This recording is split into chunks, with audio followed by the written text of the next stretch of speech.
All right, looks like we're getting started.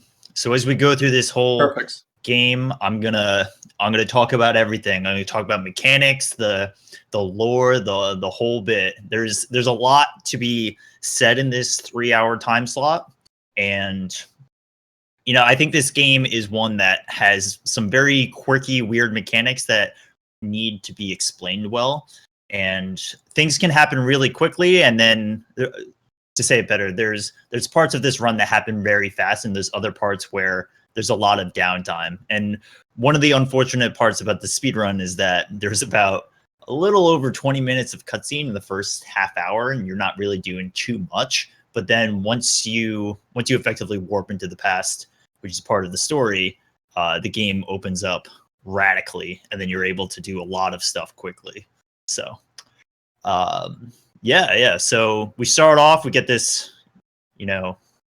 space cutscene in which they're talking about some of the lore, and I'll talk about it in a little bit. But yeah, I mean, as soon as you start, you really don't have too much to do for a few minutes. You're going to start in a village fairly soon, and he's going to be doing some menuing. Some things to look out for are that in this game, and it's true in most Star Ocean games, your characters have certain abilities or skills. I'm not sure exactly what it translates to, but every character can have certain skills, and skills include stuff like the one that we're going to be looking for is called Sixth Sense, which is related to a scout ability that you get. There's other ones that will influence like your mana growth and spellcasting ability. There's ones that influence your item usage and item creation.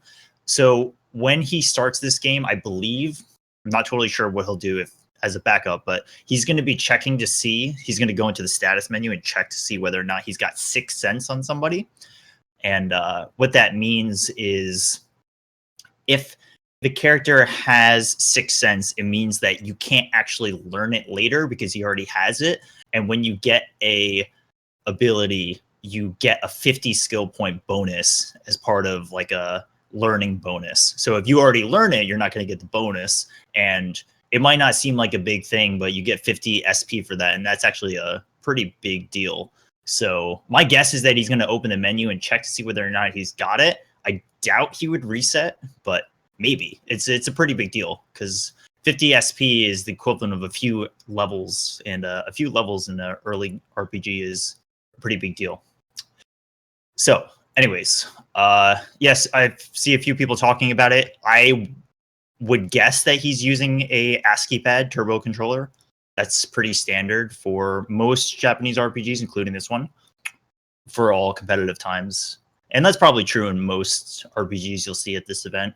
Was true last year as well. Yeah, this game is known for being one of the largest ROM sizes for a game. It has a special chip in it. And for a while, it was actually really hard to emulate. They've since figured it out, but yeah, it's one of the larger games because of the compressed voice acting that they've tried to include.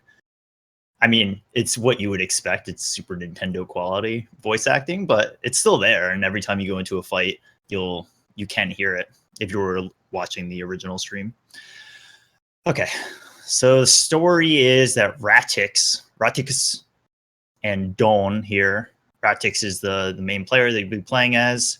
These two are part of like the defense squad for your village, and Millie is also part of that squad, and she'll be joining us in the adventure. And yeah, their task is to basically defend from thieves or any strange little monsters that come in. But they commonly talk about how the world is mostly at peace and they're, I guess, bored. All right, let's see. So he goes into the menu, status. Yes, so he's actually good. So yeah, he opened the menu. Like I said, he checked to see whether or not he's got Sixth Sense. I don't believe he does. So he should be good. I think he's laughing because it's a weight off of his shoulders. But he also did some menuing there. He set the battle speed to 1. Yeah. So as soon as you he got the good luck there. He did, yeah. Okay. There's about I'm not totally sure. I know that there's a total of 9 different options, but I think Ratix can only get 7 of them. But yeah, it's effectively he'll get a few automatically learned, and as long as he doesn't get that one, Sixth Sense, then it's fine. So thieves come in. They come into the town. You have to quickly defend them off. All right, so we're going to be talking about the battle system quite a bit in this game. But it is unlike most JRPGs. It's the way that I describe it to people in kind of modern times is that to me it kind of plays like Final Fantasy 11, and that you input your commands and there's an active battle going on, and you can do things to move your characters around and influence what your next attack is, but you kind of have to wait until the kind of like this background ATB is progressed enough, and then you'll put your command in. It definitely takes some getting used to, but what's cool about the speedrun, you'll see this a little bit later, is that your item usage can stack really nicely among multiple characters, and you can do a lot of comboing and stunning of enemies. So here, there's a boss character. The runner will start with a flare bomb. Yeah, exactly. So he just used it. Perfect. So that 450 damage that he just did comes from a flare bomb that he picked up in the first house. He picked up some other things too, but we're going to be seeing a lot of item usage. And in the early game, flare bombs are very powerful, as you just saw, but you only have so many of them, and they're not too expensive, but we won't be able to pick them up for a while. But that being said, it's in your best interest to use it in that first fight. So, yeah, he'll be sticking around Klatos, which is the name of the town here, for a little bit. He's going to be picking up a talisman in the bushes, I believe, pretty soon, so he can sell it off. Generally, what you should know about this game is that in the early part, you're going to be picking up some money and being able to afford a whole bunch of flare bombs to get through the next few bosses. And then we have to figure out, I have to figure out as the commentator which route he's going to be doing, because there's a few different routes of this game. Namely, you can do some pause buffering, avoiding encounters, I don't want to say glitching, but kind of abuse to get by in there's a cavern section that you can get some really good equipment and some good items to sell before you're quote unquote supposed to, but you have to do a few minutes of basically pressing the menu button, unpressing and walking a little bit and doing it over and over. So we're going to see when he does that. He can do it very early, which will make the Belkin pirates, which is one of the first bosses, very, very simple. But yeah, we're gonna find that out probably in about 20 minutes or so. Okay, so we didn't pick up the talisman yet, which is outside that house that he was just walking out of, but he's still got a few times to pass by it. Yeah. So between these different routes here, is one of them faster than the other, or at the end do they end up being relatively the same speed? The fastest time for this game does what I was talking about, going to that cave early. It does it early instead of waiting until later. But I can't say for sure which one is like definitely faster. All I know is that the fastest time does that.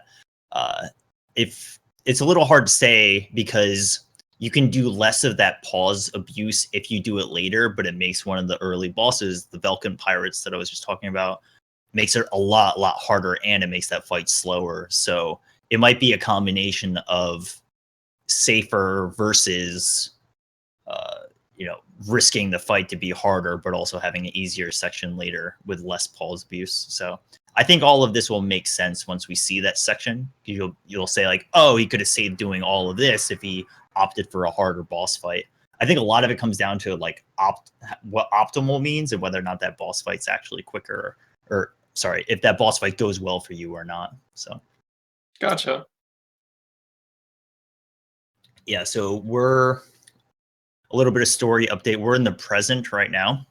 Mhm. Obviously, we just started the game. And what we're going to be doing is progressing through the game to eventually go into the past. And the past becomes the new present kind of in the game, in that once you get through this early section of the game, you actually go 300 years into the past and spend pretty much the entire game there. And you come back at the end.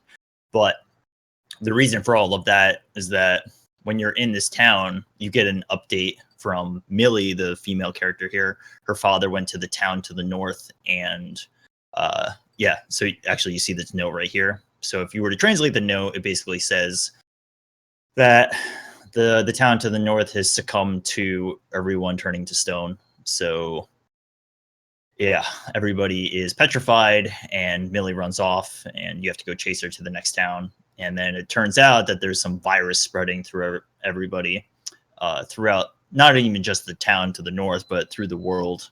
We could talk about why in a little bit. But yeah, what you'll be doing is figuring out that the only way to cure it is to go into the past and figure out the serum to cure everybody. But we'll talk about that in a little bit.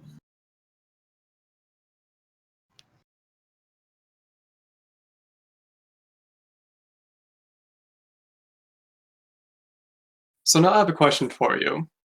Oftentimes in RPG sort of video games like this, they end up being very RNG heavy, very, happenstance on luck.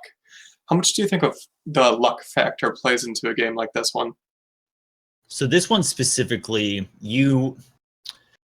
there are some elements of some of the fights that are luck based. We're going to see two major boss fights in this game that are like very luck dependent.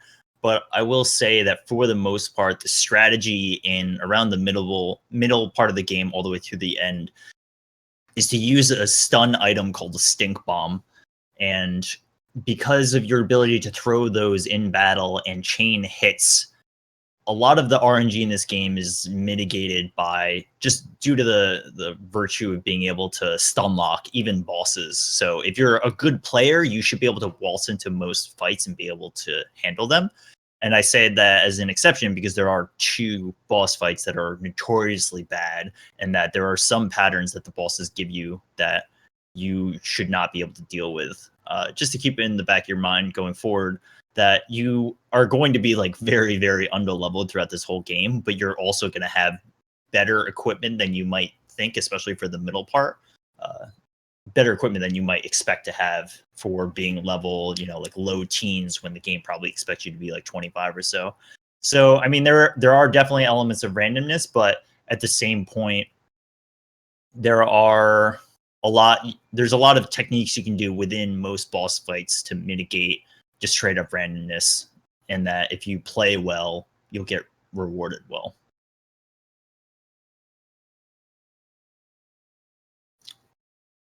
All right, so we're in the same vein here. We're going to be going north. The enemies get a little bit tougher here. We're going to be fighting something called fell worms, which are part of the doom bringers of petrifying people. But still, at this point in the story, we don't really know what's going on. We just know that people are starting to turn to stone. Millie's really upset. And it turns out that Dorn here, this bottom character, is also showing signs of turning into stone, but he's trying to hide it from Millie and Ratix. Again, Ratix. It gets translated as Roddick later, but that's not correct. Well, according to the original game, the Japanese kana is Ratix. So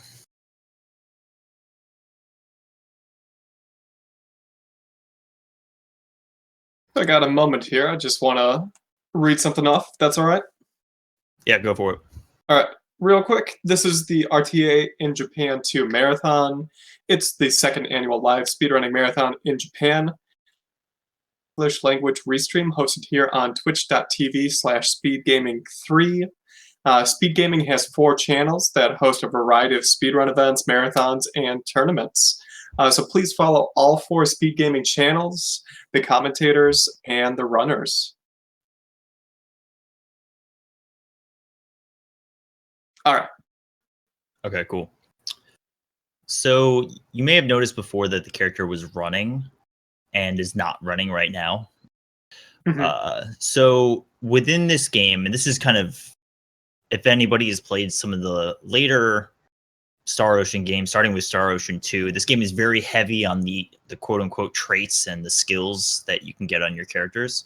And there are many different types of skills. Some of them affect what's called item creation. You can create a lot of items given ingredients in this game. You can cook food, which is similar to the Tales of series. Cooking is like a big part of those, and is also a part of Star Ocean. Some people were talking about this before, but yes, this was created by Wolf Team, and there's a lot of menu similarities between this and the Tales games.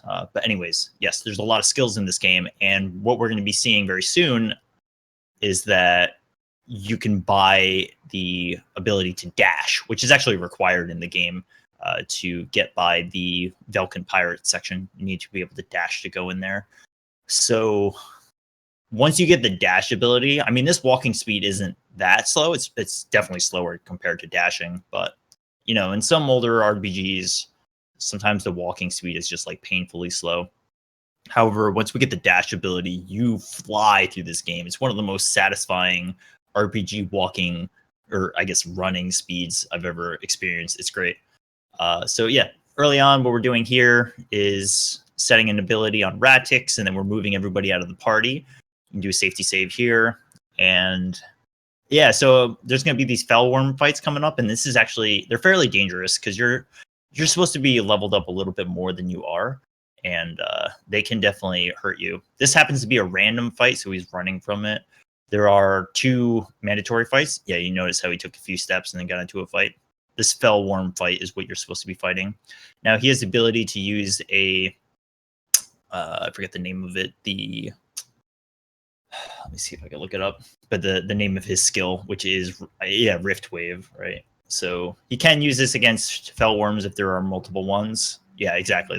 So you finish it off with the Rift Wave. But yeah, these are 2 required fights, but it's also good to get some extra levels. He takes the other characters out of the party mostly because they can die, and they just will waste time if he wants to run away from battles. So the only damage dealer really is Ratix anyways. So yeah, we're going up what's called Mount Meat Talks, which is something we'll be dealing with the entirety of the game. Back and forth through Mount Meat Talks. But yeah, any of these fights that are not 2 Fellworms we'll be running away from. The ones that are 2 worms are the scripted ones, correct? That's right. Yep, Okay. They're called Fellworms, and yeah, anytime there are 2 of them, I think there's only 2 of those required fights. Yeah, so this solo one you can run away from, right? Yep, and we're basically through. We get a little bit of a cutscene here after this one. And these guys actually can do quite a bit of damage, so that's why he safety saved. This game is very nice on your ability to save in many overworld spots. When you get in dungeons, you have to use standard save points, but yes. In something like this is considered the overworld, and you can save wherever. Yep, so we get a Dorn cutscene. So you're starting to see more signs of petrification from him. So it's not looking good for him. And just to keep in context, Ratix and his buddies, they are not aware of like space or spaceships or, you know, anything outside of their little village realm. So when this happens, they find this flower, and then suddenly people just show up. They're a little bit freaked out. They're on an edge, and they're not happy about it. And they're like, what is happening? Are we getting taken prisoners? They're just freaking out. So these 2 people, they're named Iria is on the left, and Runix is on the right. He gets translated as Ronixus. And these two are from current times, but they are part of the I forget the specific name. I think it's like Intergalactic Force. I don't know. It's a thing in most Star Ocean games. And the guy on the right, Kenny J. Ronixus, shows up in Star Ocean 2 as Claude's father.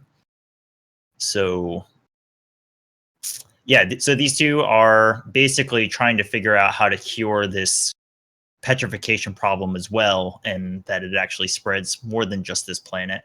So yeah, they show up here and they're trying to figure out how to solve it, but then they encounter Ratix and his buddies.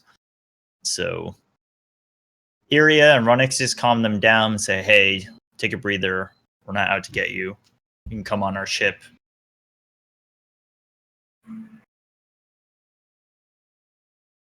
Just to give you a heads up, we got about like 10 minutes more of quote unquote cutscenes than we get into the good stuff.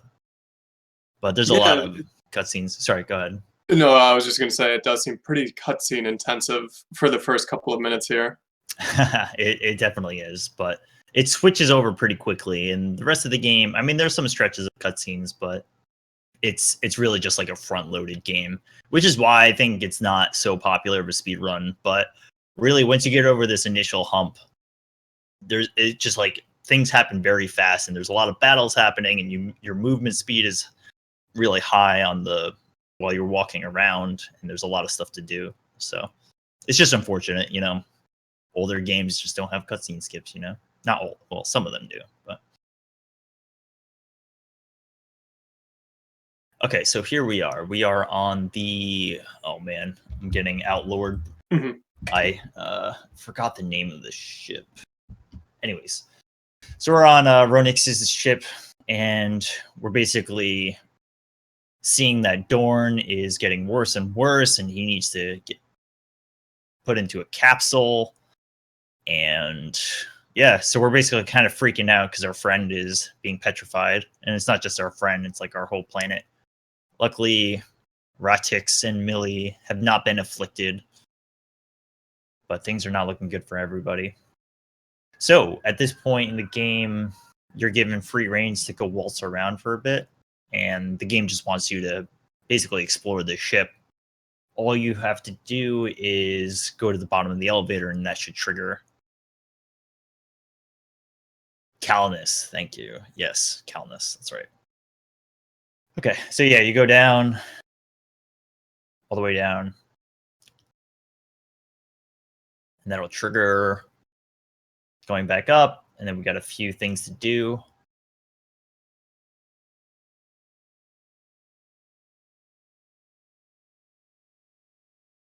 Did he? Yeah, he made a mistake. It's turbo controllers, man, they'll just keep on pressing that A button. Make a mistake. He was just supposed to go down. He went up. All right, now he's at the bottom. You try to leave, I think. Yeah, and then get called back up by Kenny himself. So is he using a turbo controller? It's a little hard to see, but based on, I mean, I have an ASCII pad as well, but it looks like it. It looks like his controller is based on the camera. But that's standard for this game, yeah.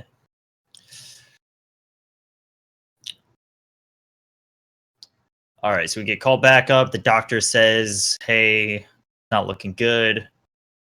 And then the doctor goes on to say, like, yeah, we might be able to do thing, but there's a lot of permutations of what a vaccination would look like. He throws out a number that's like a really high number, and then Iria is just like, yep, well, figure it out. But then pretty soon we're gonna get attacked by more fell worms. And again, like we're not high level, pretty low level. So these early fights are a little scary, but like I was saying before, this game, if you put in your inputs correctly and you can navigate the field well, you should be able to get by most fights without too many problems. I see that glorious run speed here during a, especially on the conveyor. like a perilous cutscene happening. Okay, here we go. Fell worms, we're gonna take these guys out. There's only one fight here.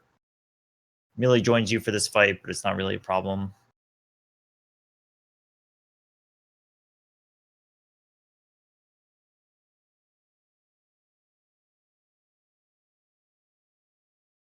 All right, here we go. So Millie is a healer, and we will have access to her later. All right, good. If you get one down, it's pretty much guaranteed that the other is free. These guys... Go ahead. I was just going to say, I noticed that a lot of times that he just uses one character at a time and just leaves the other one off to the side. That's just for now. It's really just that Ratix is the only damage dealer that you have in the early game. That will definitely change later. Pretty soon, he's going to be using all 4 characters to menu aggressively. So it'll be much different than what you're seeing here. All right, cool. Rift Wave does a little bit more damage. All right, so that's the last fight before we're done with this cutscene segment. So we're almost there. Almost there. Gets sneak attacked by one of these fell worms.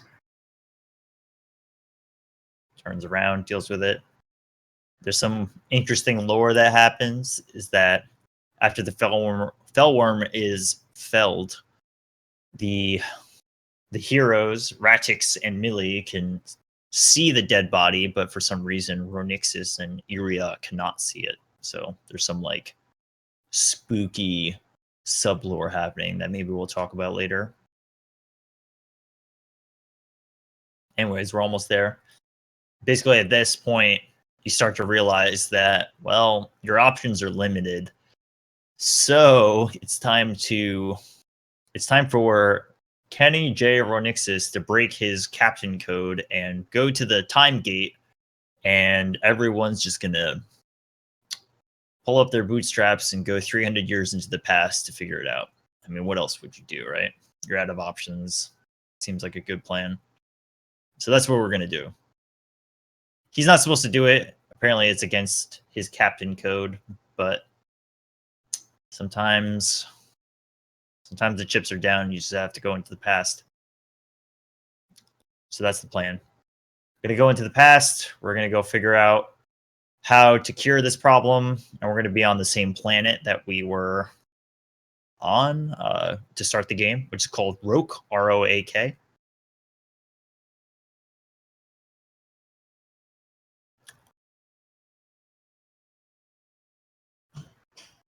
And yep, so we're going to go to Starboard. We're going to go to the cockpit. But very important, and hopefully he does this. Hopefully he does not forget to do this before he leaves, is that he needs to unequip Iria and Ronixis. Should be soon. Oh, okay. And why does he have to do that? Yeah. So Iria and Ronixis will very temporarily join his party. And if you're familiar with a lot of JRPGs, when you get like a guest character, usually their equipment's locked if they're good or they're overpowered or whatever. Not the case here. You get 2 characters at level 20 when you're at level like 7. They join your party for a very short while, and you have the ability to unequip them. So he will, I believe, unequip them so that he can power up Ratix to be able to deal damage and survive in the early parts of the game, when otherwise he probably wouldn't be able to. Gotcha. Yeah, the armor, especially Ronixis' armor, the Brigandine, is quite powerful early on. So it's a really good thing.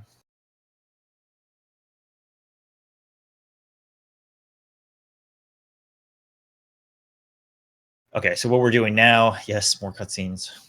We're getting there, but we need to basically drop Dorn off because his fate is sealed and that he's pretty much out of time. So we're gonna go drop him off so we get beamed down to our hometown. Beamed right into the house. Beam technology. Sight to be seen. So with beam technology, we put our friend Dorn to sleep. Millie cries. It's a rough day. I was a little bit ahead of myself with the lore, and that we haven't formulated the plan yet to go into the past, but it's coming soon. I'm sure it's okay if you get ahead of yourself a little bit. I think most of our American audience doesn't really read Japanese, so. Exactly. Yeah. There is a fan translation of this game. I would definitely recommend it. Like I said at the beginning of this run, I've done runs on both the Japanese and the English version. And I mean, there's the English fan translation, I should say. There is no official English version. However, if you do play on the English version, most people won't experience this in casual, but it's a very weird thing. If you kill a boss at the edge of the screen, the game will soft lock. And it's pretty nasty. But the reason for that is that there's this like special animation that occurs when you defeat a boss, and that like you can think of it as confetti, but basically there's like an explosion that happens, and for some reason, if you play on a flash cart, maybe on an emulator it's okay, but definitely on a flash cart it'll soft lock. Anyways, the original Japanese version of the game does not have this problem. Like we were talking about before, this game, I think maybe I was wrong in that it wasn't hard to emulate, but I think it's definitely like a large ROM file, and I think it has some issues with being patched, because that's definitely the case. If you play it on flashcard, you can run into those problems. But anyways, here we are. So what's happening now is that I think it's the Federation. They find out that the planet in question is Farget, which is launching a weapon. And I forget what this middle planet is, but these guys on the right that are in the chef hats here, they are from this intermediary planet, and they've been afflicted by the stone virus as well. But I think that they were trying to develop a serum, but then they gave up, and that's what Ronixus and Ratix are going to freak out about in a second. You'll see one of them violently outburst. But basically they say there's nothing we can do to help you guys. But there's the other planet in question, like I was saying, Farget. They are the perpetrators, and we're going to be seeing them way later, but not for a really long time. Not until the very end game.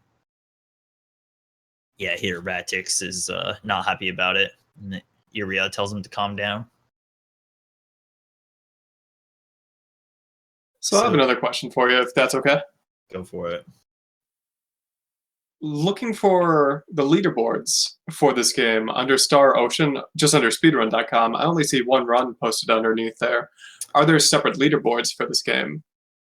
Does it have its own website or Discord channel or something like that? So it's a case of not many people run it. I'm going to take a look. I doubt mine are.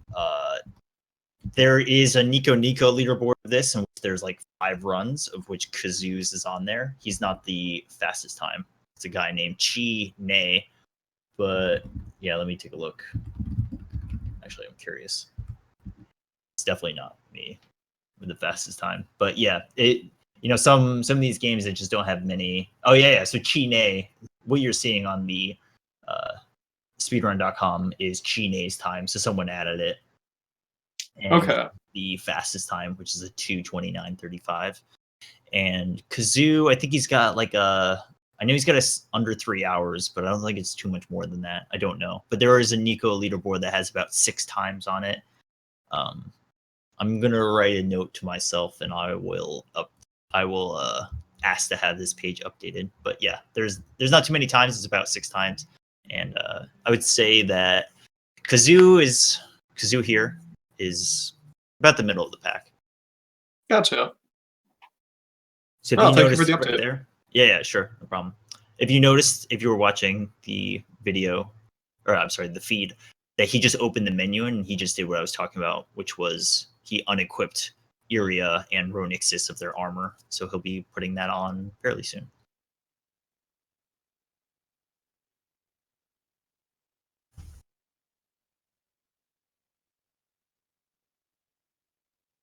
All right, we're getting close. I know I kept saying we're getting close. We're getting close.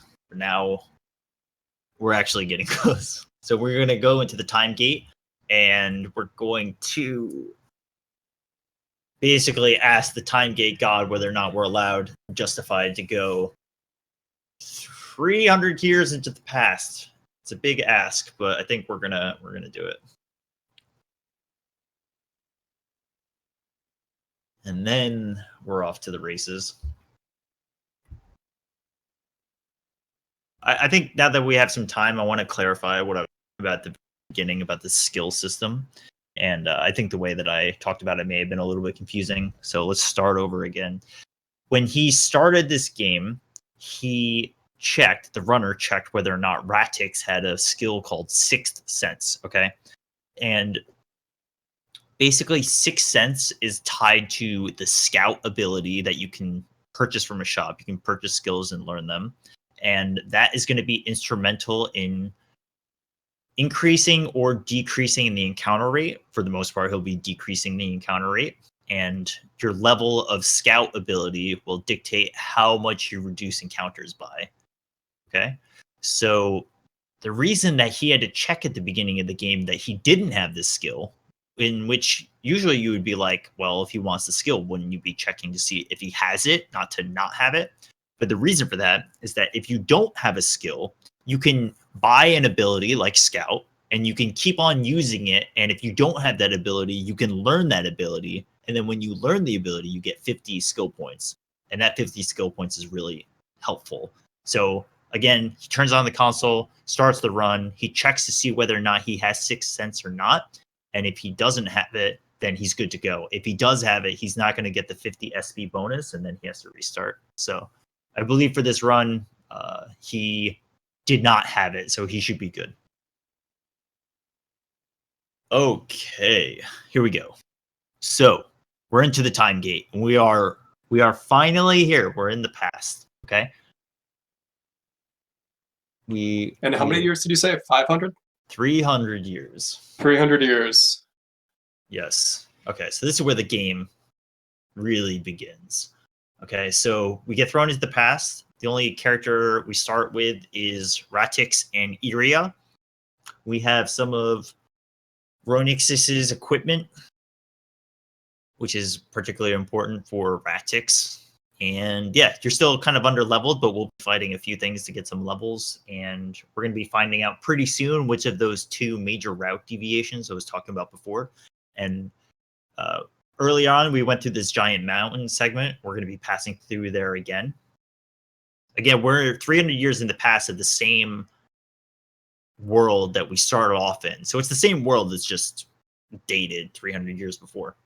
So we're going to be walking through our village, which is actually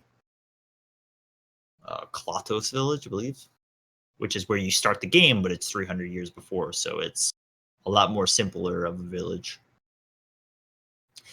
So Iria is freaking out because she's like, hey, I don't think I fit in with the clothes here. Can you go find me some clothes? So she asked Ratix to go find her some clothes.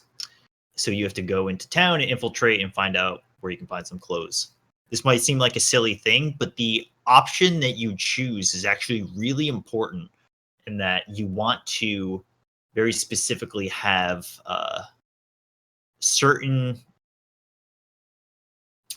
how do I say this? You want to choose the right option for some of the interactions you have with characters. The reason for that is that there's so if you played Final Fantasy VII, there's this like affection system that happens in the background that you don't know about. The same thing happens here. All female characters with Ratix have an affection system.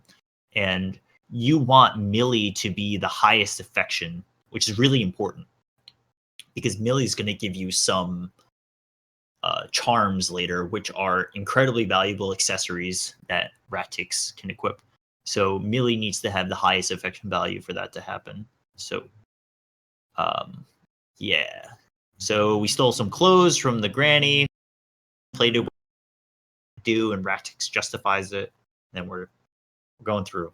We're going to have the dash ability in the next town, and we're going to meet our first ally from this time period.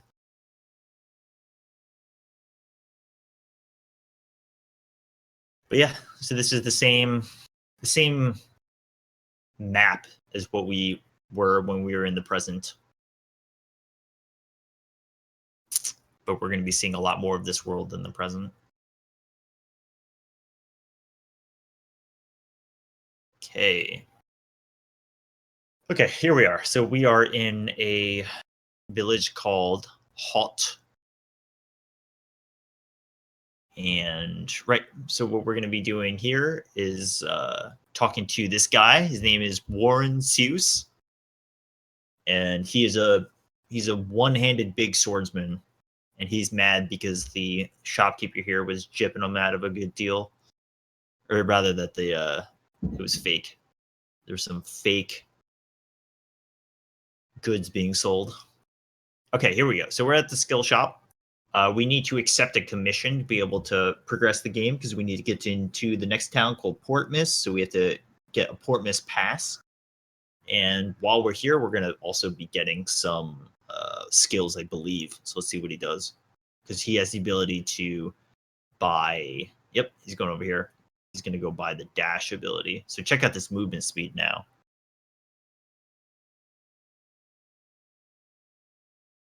So here, dash.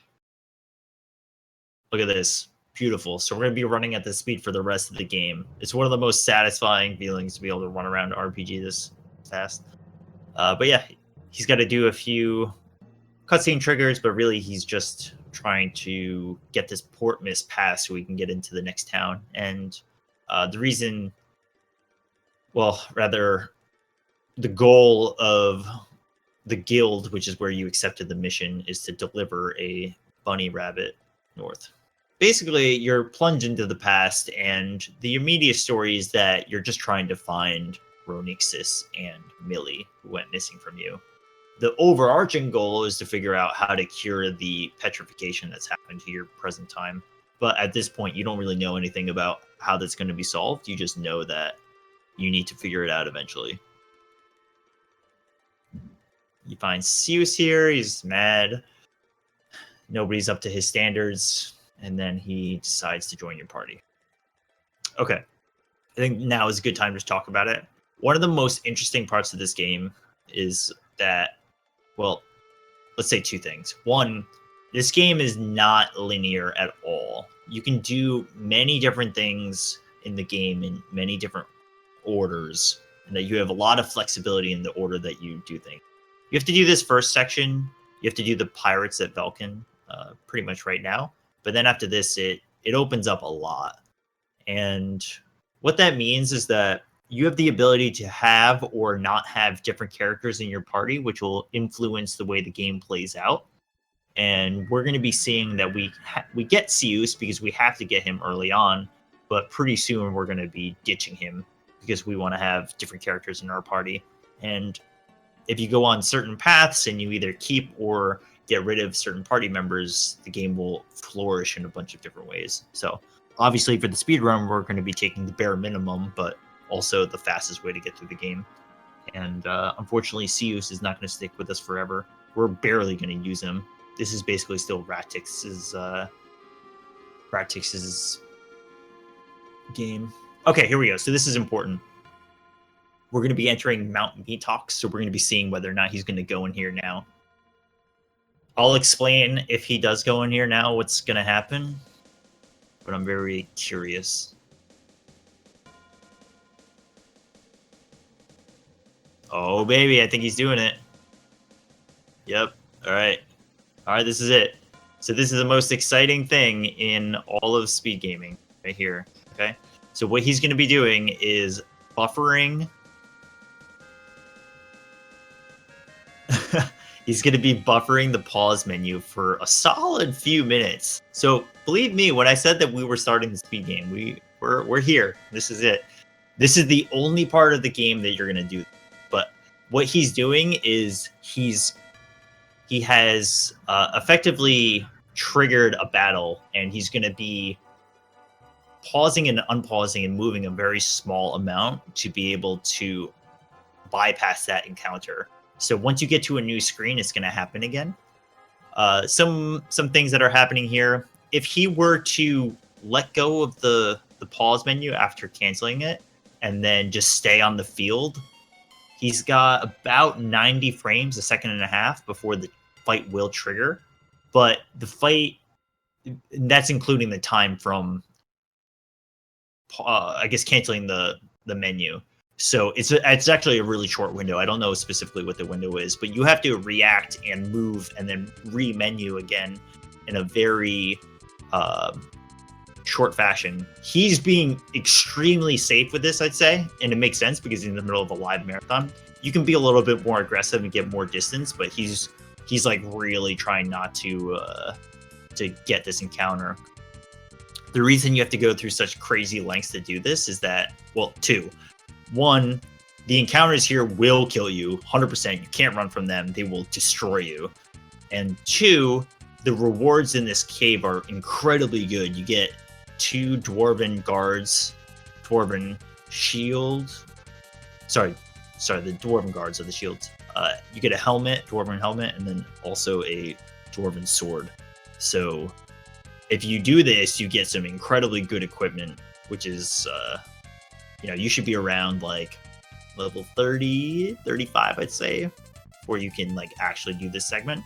But the game technically allows you to do it, and this is what I was talking about. This game is very open-ended and allows you to some areas early. So, you can come here and get this. So we're going to be doing this for a little bit. Here is he's allowed to come here at this low of a level. If he has an encounter, it's going to kill him. So he's pause buffering to get through it so that he doesn't have an encounter the high level weaponry at the end of it, correct? Yeah, that's right. Cool. Oh, I didn't even realize that the commentator is the record holder, Chine. Yeah. Oh, is that really him? Yeah, it is. No kidding. It is him. So yeah, he's about he's like, optimistically, he's probably about 40% done. So, oh, okay, no, he's fine.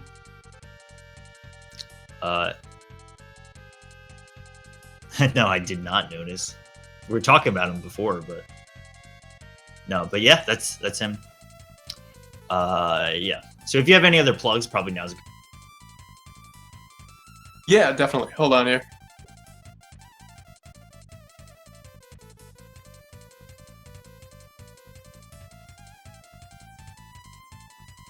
Alrighty. So, for those of you who are just tuning in or are not sure of what exactly you are watching, this is RTA in Japan too. Annual live speedrunning marathon in Japan. And you are currently watching the English language restream hosted here on twitch.tv/speedgaming3. Speed Gaming has 4 channels, which hosts a variety of speedrun events, marathons, and tournaments. So please follow all 4 Speed Gaming channels, follow the runners, and follow the commentators. That's my plug. I got it written down here. Okay, cool. Yeah. I'm gonna take a quick break while we're in this riveting section. We probably get like 2, maybe 2.5 minutes left of this. Yeah, sounds good. In the meantime, Twitch wants to put on the sleeper faces.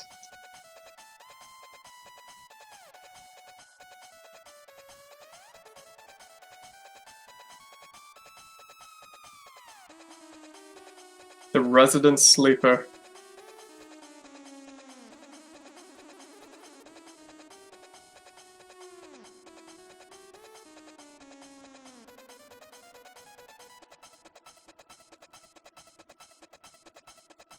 This reminds me a lot of the new Wind Waker HD any percent speedrun, where they pause buffer, and it takes 5 minutes to do that.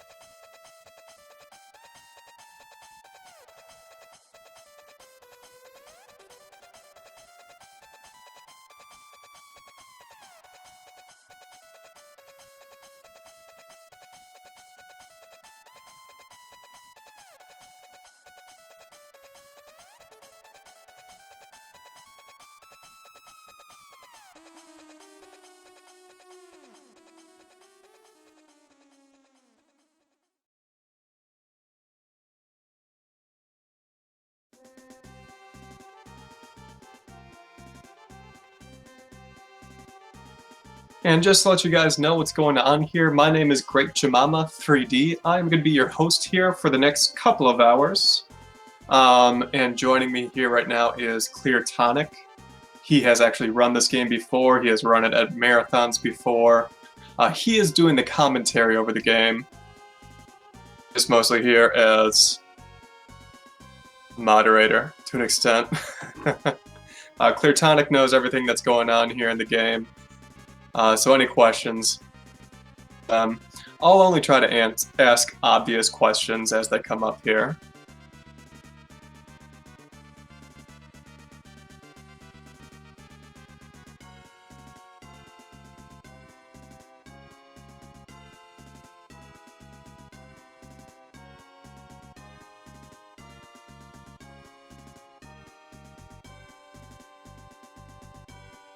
All right, I'm back.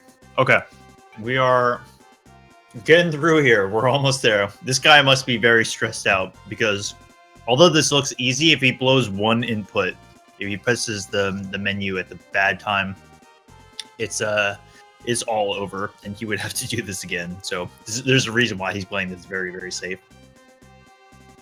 But I know, riveting speed game, right? 50 minutes in, you get like a 8-minute section of this, and then like 35 minutes of cutscenes. But believe me, once we get through here, it'll start transitioning a lot quicker.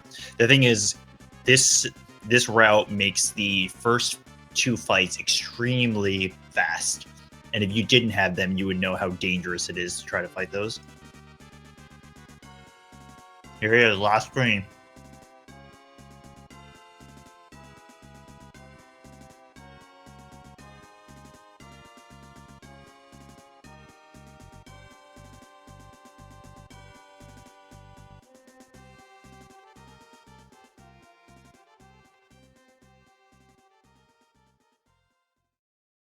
Oh, right. There was a question about character routes. So, for this speedrun, the reason that the character route is so kind of fixed is that you basically just take the bare minimum. The only character that you have to recruit is at some point, and correct me if I'm wrong, but I believe this to be true because of the Crimson Knight cutscene, is that you need to only recruit Marvel into your party at some point. You don't need to recruit anybody else like Joshua or Ashley or anybody like that, or Fear, right? You have the ability to interact with Fear and she shows up in a cutscene, but you don't need to. Marvel is the only one that you actually have to. So we're going to be getting Marvel, and that's really it. So it's not really viable to get anybody else because extra required time to go out of the way, and you don't need them. The game gives you Ratix, Iria, Ronixis, Millie, and then you get Marvel.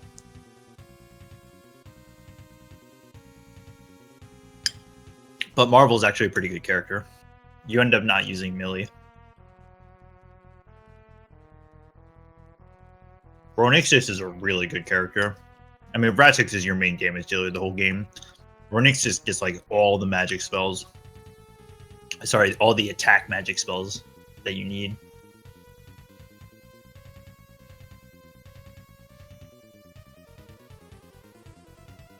Almost there. For those of you who are just tuning in, someone was asking about the menuing to avoid encounters. I don't know if you just want to explain it, TLDR. Yeah, basically. Yeah, we're in a very dangerous cave. We do some pause buffering to get through, or menu buffering to get through the fights, so that we don't actually have to fight them, and then we pick up some really valuable stuff. We are almost there. And again, we don't do this for the rest of the game. So, believe me, this is a thing of the past. And, hey? Hey? Alright, did it. Woohoo! So he saves immediately. Yeah, 9 minutes on the clock. He resets. Okay. So, there are some things about this game that are kind of dark science. So if you're familiar with some RPGs, specifically some Final Fantasies with step counter, there is an internal randomness factor that happens. So he's doing some basically dark science magic, and we'll see the effects of that fairly soon.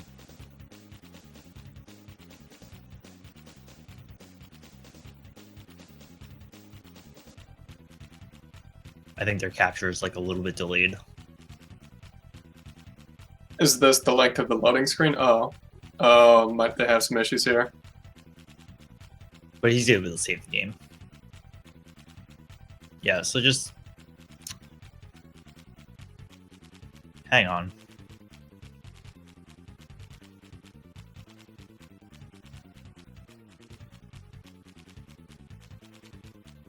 This is relatively new tech too, to manipulate. And some people were talking about this before, but there are, how do I say this? There's a lot of influence from the East, from mostly Japan, for the way that RPGs are routed. And a lot of the category definitions come from the East, at least the traditional ones. And some people were saying before about the whole JRTA, which is timing from power on of console all the way through the end. And that is true here as well in this game. You'll see that. But typically, most traditional JRPG runs are, the most popular category is what's called glitchless, which just means that you typically don't use glitches. And in this game, there aren't any, and that there's no meaningful distinguishing factors between glitchless and glitched. Glitches and manipulation are completely different things. Well, I shouldn't say they're completely different, because it is case by case. But as a general whole, RNG manipulation is not like the same vein as glitches, for especially for Japanese delineation. That looked like capture problems, but he was actually turning on and turning off the console. And, was he? Yeah. Okay. So the capture weirdness shows up just because there is some delay on their capture setup. So when they turn the capture on, it'll be like 5 or 10 seconds before the capture actually starts capturing.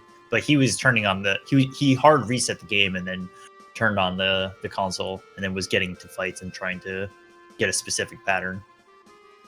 And then from there, some RNG values we locked in. Oh yeah, so right. I guess we didn't even start talking about it. So yeah, you get to see the reaping of the benefits of those equipment that he just picked up, which is really this like super powerful sword. The bunnies give barely any EXP, so he doesn't bother with them, but he'll be fighting the thieves throughout here. And you're going to see this first boss coming up, the Belkin pirates, how easily they go down with this very good equipment that he's got. Again, he's got a dwarven shield. He's got another dwarven shield that he's going to sell. And then he's got dwarven sword and dwarven helmet, I believe. I was actually away while he was picking up the chest, so I'm not totally sure if he got all of them. But he definitely got the sword and he definitely got the shield.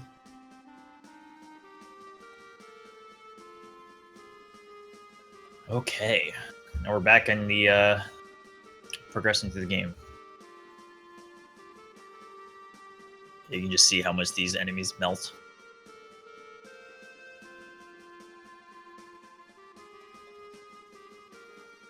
Okay, so we are off to the town of Portmas, and we're going to do a whole bunch of selling of stuff, I believe, and we're going to,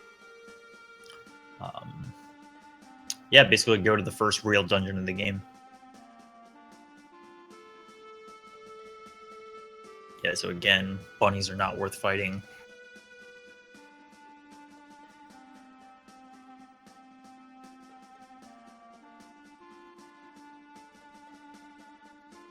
And some fights are just straight up faster to fight. Like that fight was really quick. But if you try to run away, it'd be slower. However, trying to beat 5 bunnies, not only is it a bad experience, but it's also really slow.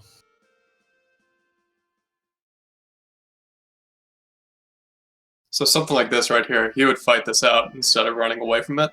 Yeah, because it's just faster too. Just that but much I mean, faster. the EXP is nice too. He's trying to level up. But the bunnies give such little, so it's not even worth it. And it would be slow to fight it. Okay. So again, back to the lore. We are delivering this bunny, which is part of this like quest that we're on. Yep, so we're coming here. We're going to be selling off a whole bunch of extra stuff that we've got. He's going to be buying, let's see how many, 3 flare bombs, 15, nope, sorry. Yeah, max blueberries. So blueberries, if you're familiar with the Tales of series and you have gels, blueberries are apple gels, but only do 20% of your max HP. So he comes here, he buys, if I can get it, skill shop. Yes, he got the 3rd sense skill, which is the scout ability, and he'll be using that in a little bit. And then in order for you to fulfill your quest from the guild, you have to basically clear out the pirates so you can actually make a delivery. And yeah, basically, Seus doesn't want to do things in this order, so he's like, well, see ya. So he leaves your party, and he leaves permanently, so we'll never see him again. So it was nice knowing you, but like I was saying before, part of the routing of this game is that the characters you have in the party influence the order in which you do things. So we want to get rid of him now so that we can basically go in the most linear path through the game. All right, so this is where we're primarily going to see of doing all of that early manipulation, not manipulation, I guess, going through the cave to get that really powerful equipment. So Ratix is powerful. It's going to waltz into this cave. I was saying this before, that you have to have the dash ability. It's for this section here, that you have to have dash to be able to get by those wooden barriers. Clear these enemies quickly.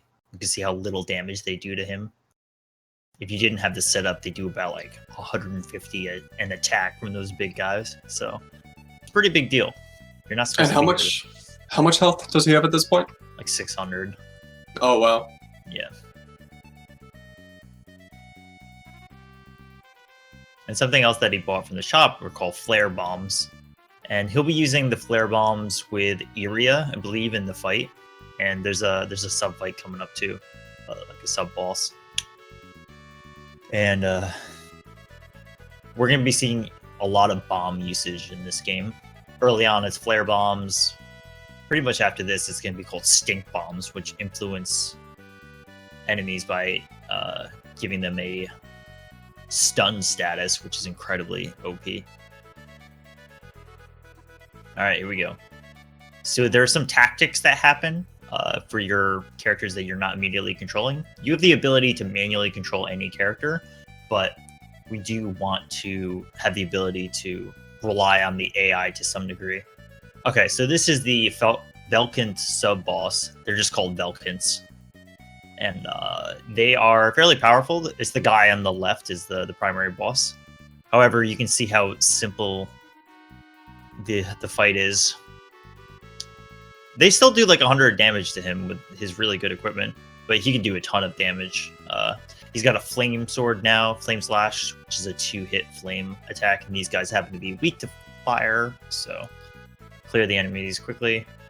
He just picked up something called the Flint. He also got a rainbow diamond that you will be able to sell for a lot of money, which is good. It's nice the game gives it to you. The reason they give it to you is that it's actually a item creation. It's an ingredient for item creation, but you can just sell it for a lot of money too. All right, so the Flint is something that you use to trigger.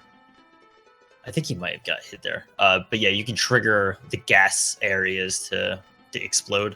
If you do it too close, and that if you were to trigger it, actually while you're standing in the gas, you take a lot of damage. But I think he was fine.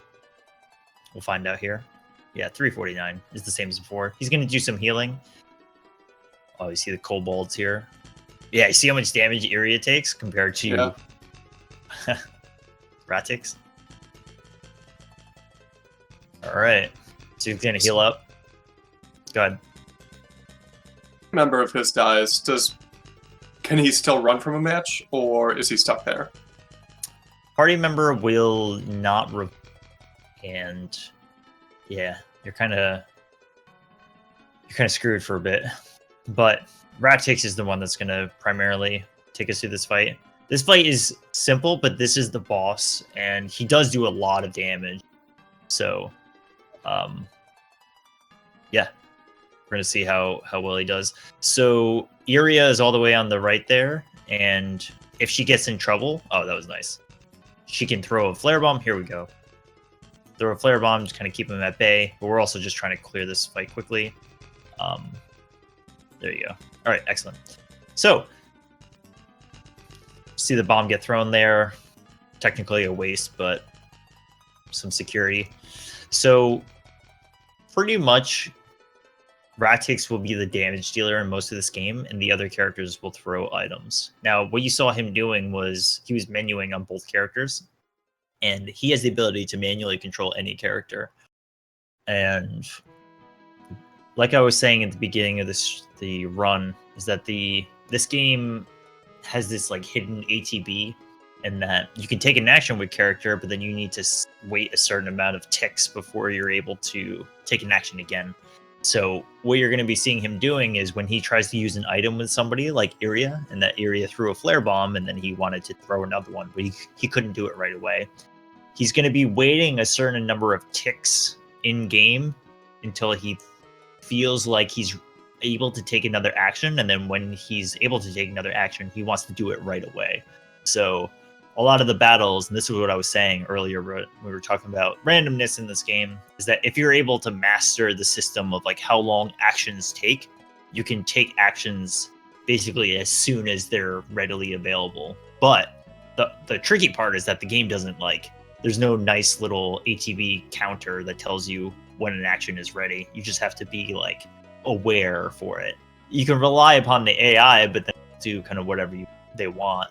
And what you specifically want to do is control your characters so that you can choose what actions they do.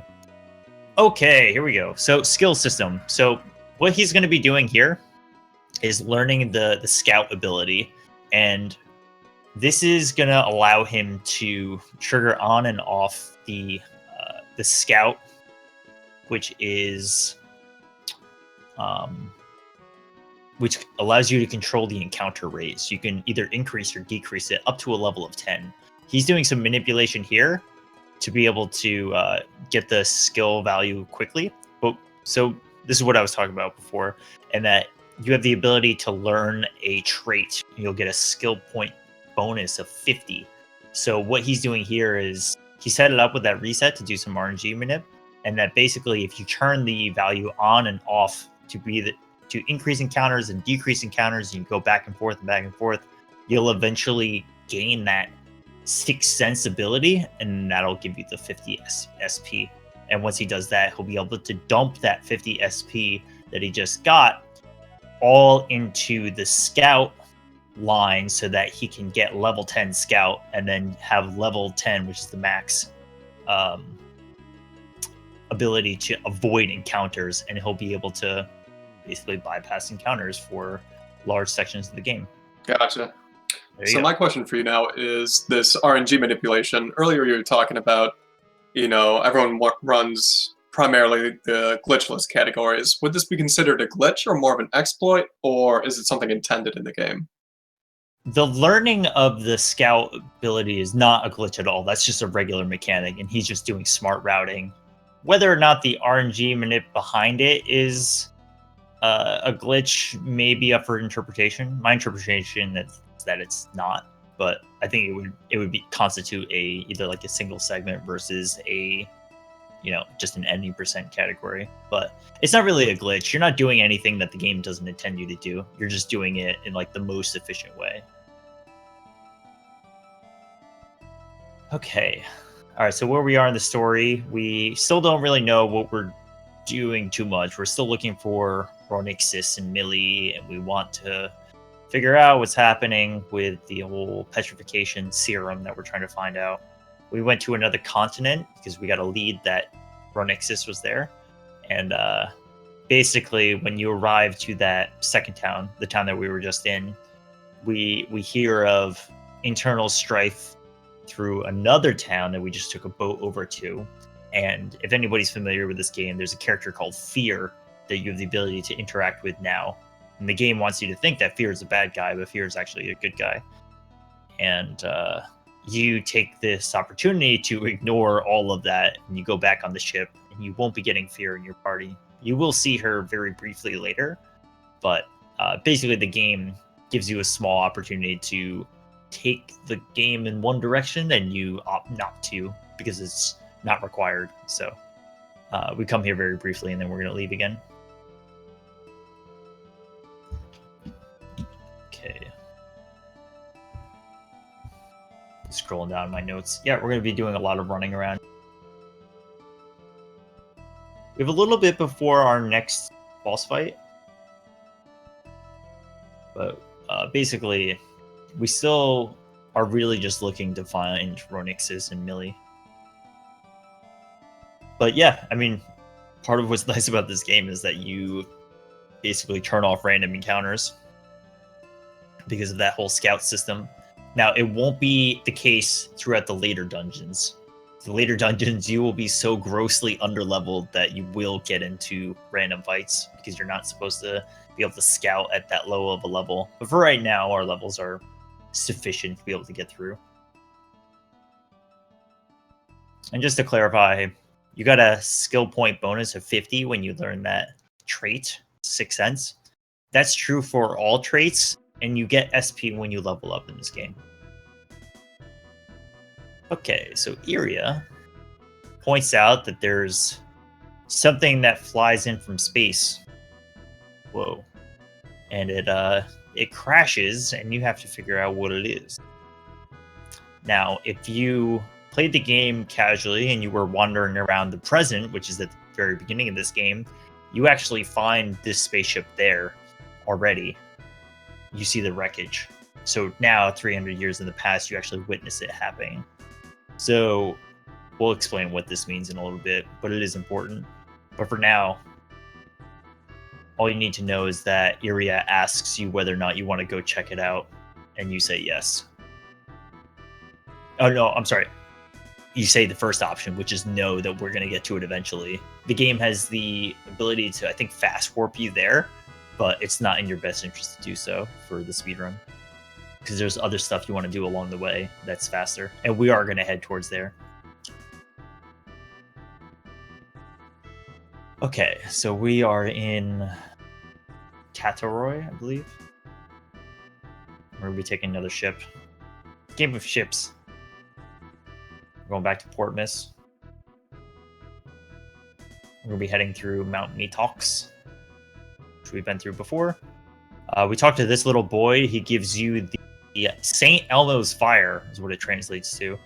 St. Elmo's Fire is a accessory that allows your character to absorb fire, all fire attacks, all fire magic. It's like really, really powerful. And then we're going to take a ship to, or we're going to go through Mount Metox, and then we're going to investigate this space wreckage that happened. But the order in which we do things here is important. If you do things a little bit out of order, the storyline triggers get out of whack. Feel like encountering characters that you're not supposed to, and kind of gets mad.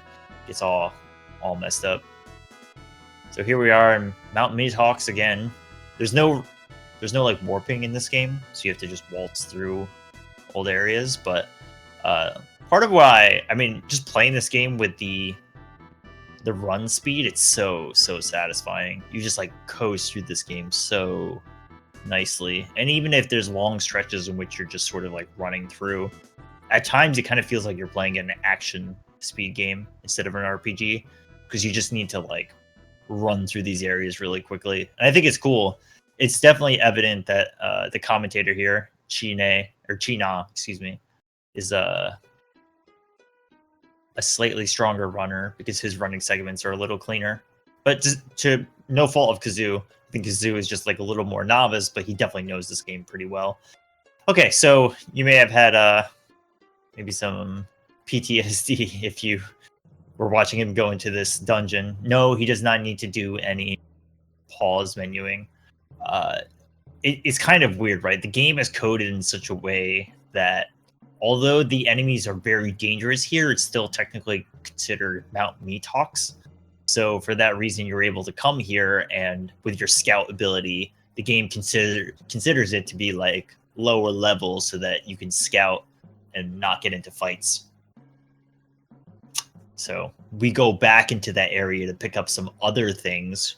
And that's what I was saying before. There's actually 2 shields there. There's a Cinderella vial, which we'll talk about a little bit later.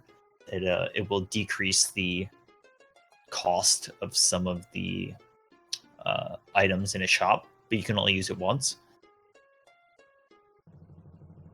And yeah. We're almost there. We're almost at this junction where the spaceship crashed.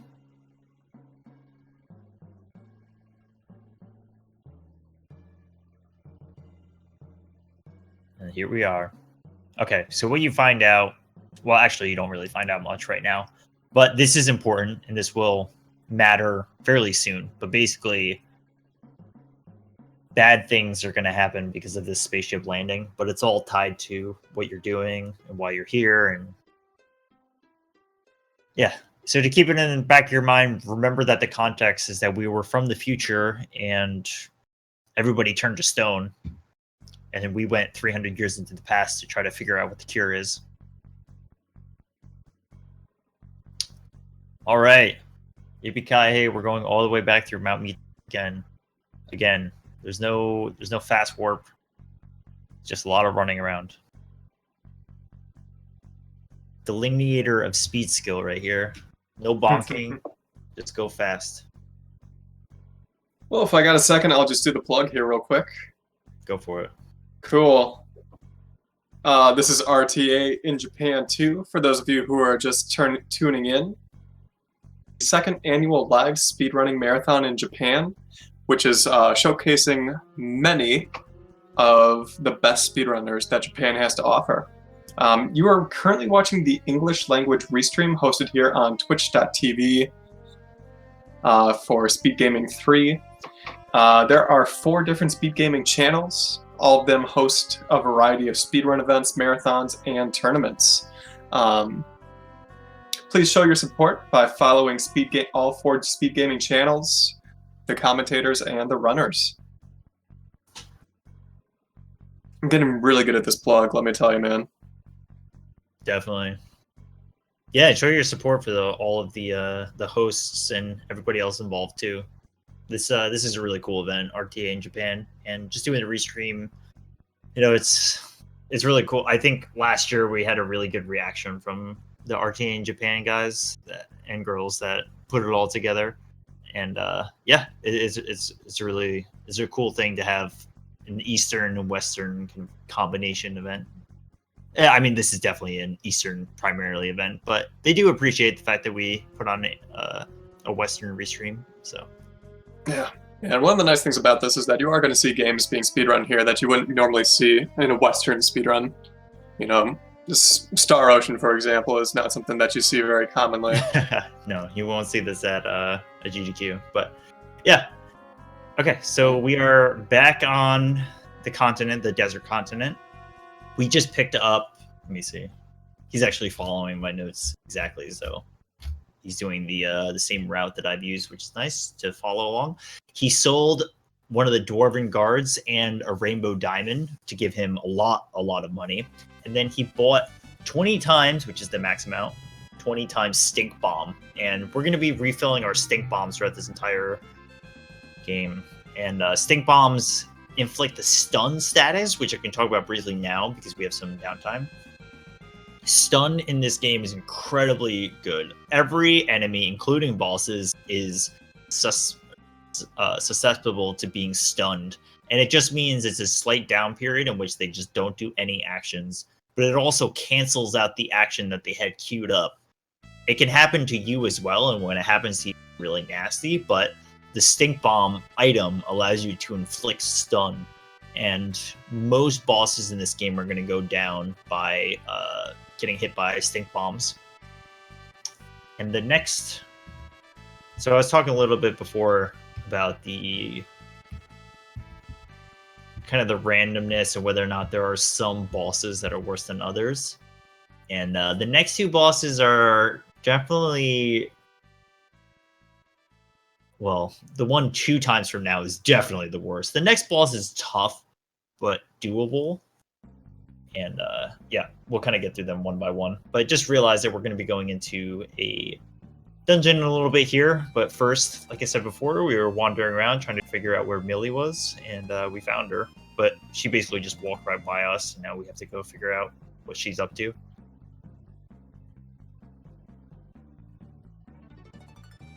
All right, I see some people talking about it. Let me navigate Nico.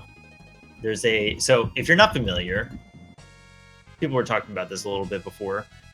A lot of Japanese runners stream on Nico Video, which is, you can just Google Nico Video and it's just a live streaming site. It's primarily Japanese. However, they also have their own leaderboard system that predates speedrun.com by probably about, I think they started in like 2008. So speedrun.com started around like 2014. So about 6 years, somewhere around there roughly. But there's basically been a leaderboard system that has tied to Nico Video for a very long time. And for that, they have their own standards for accepting runs, and basically you have to stream on Nico in order to have your runs added to the leaderboard. And there are some exceptions they make, but that's generally the rule. However, with that knowledge, there is a leaderboard for this game in which they have a few runs. I don't think they consider it quote-unquote leaderboards anymore for like the fastest time, but if there is a historical run that's been performed on Nico and it met their standards, then it may or may not be on that site. So hold on, I'm just getting the link now. Quick lore update. We found Millie. Millie told us to go to this other town. Found Ronixus. Ronixus is hanging out with our girl Marvel. And Marvel has a vendetta against that guy with a shield called the Crimson Knight, who is apparently a bad guy in your eyes and killed her parents, I think? Quote unquote, apparently. So, that said, let me try to figure out this leaderboard site. But yeah, basically, we were talking about the characters before, but Marvel is the only one that we actually need to progress the story. And she's a pretty decent character, so we'll gladly take her.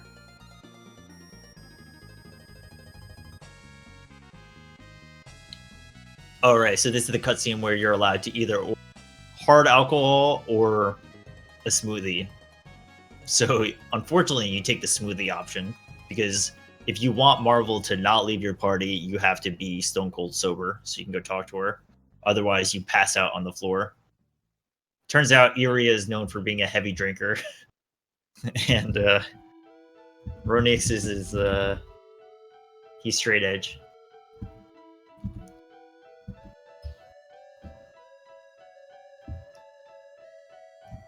But yeah, yep, Iria and Millie get blasted, pass out.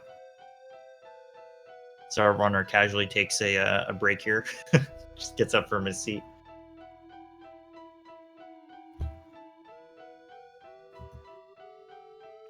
So Cleartonic, offhand, do you know how many different characters or companions you can have in this game?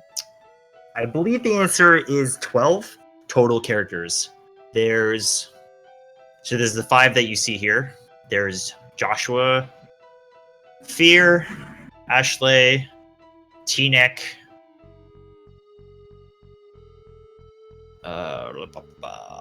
there's one more that I'm forgetting. But yeah, I think the total is 12. So there's a fair amount, and a lot of the characters are just, they have their own little side stories that affect the ending, and you only need Marvel to actually, like, quote unquote beat the game. But yeah, and another thing about the characters is that you cannot have all characters in the same playthrough, which is kind of like, I think, may bother some people, but it just means that every playthrough is somewhat unique. You can only have a maximum of 8 characters in your party. Okay, so turns out that Marvel wants to leave and pursue the Crimson Knight on her own terms, but then because you're stone cold sober, you're able to influence her decision, and she sticks around.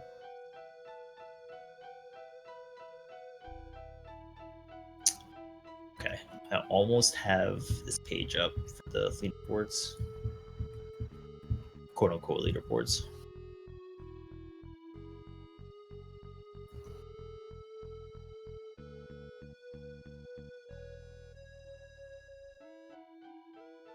Okay, so Marvel is she throws orbs. All right, maybe I should explain a little bit more than that. She's kind of like this magical physical attacker. She doesn't have spells, but she does have long distance throw ability, and she can attack from far away, and she'll eventually get the ability to do different elemental orb throws. For quite a while, you're not going to be able to see those, but her ability to hit things from far is pretty powerful, and more importantly, she starts at a higher level than your entire party, so she's a pretty decent damage dealer. Okay, here we go. Oh god. All right. Well, this is going to be one massive link because a lot of these characters are in Japanese. But here's a monstrous link for the stream. That is the Star Ocean page on Nico Nico. Okay. Oh goodness. And yeah, you can navigate the site if you were to translate into English. But all of that text will translate to the Star Ocean leaderboard. Yeah, there's 5 times on here, and there's 2 for PSP. So the runner is the third one on this site, but his PB must be better than what's here. And this is what I'm talking about. This is such an old site that, like, it's very prone to being outdated. Okay, so let's go back to the stream. We're doing some healing item purchasing for the next section because we're about to go into a boss fight.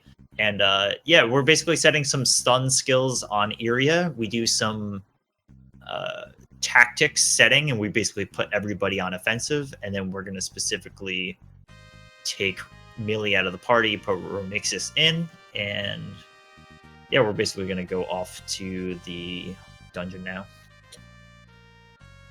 Okay, so that was called the Mental Ring, which decreases mana cost by 1/3. So that, I think you put it on Millie, because even though Millie is not in the party, she can use heal, which will be very important outside of the party to keep everybody healed up.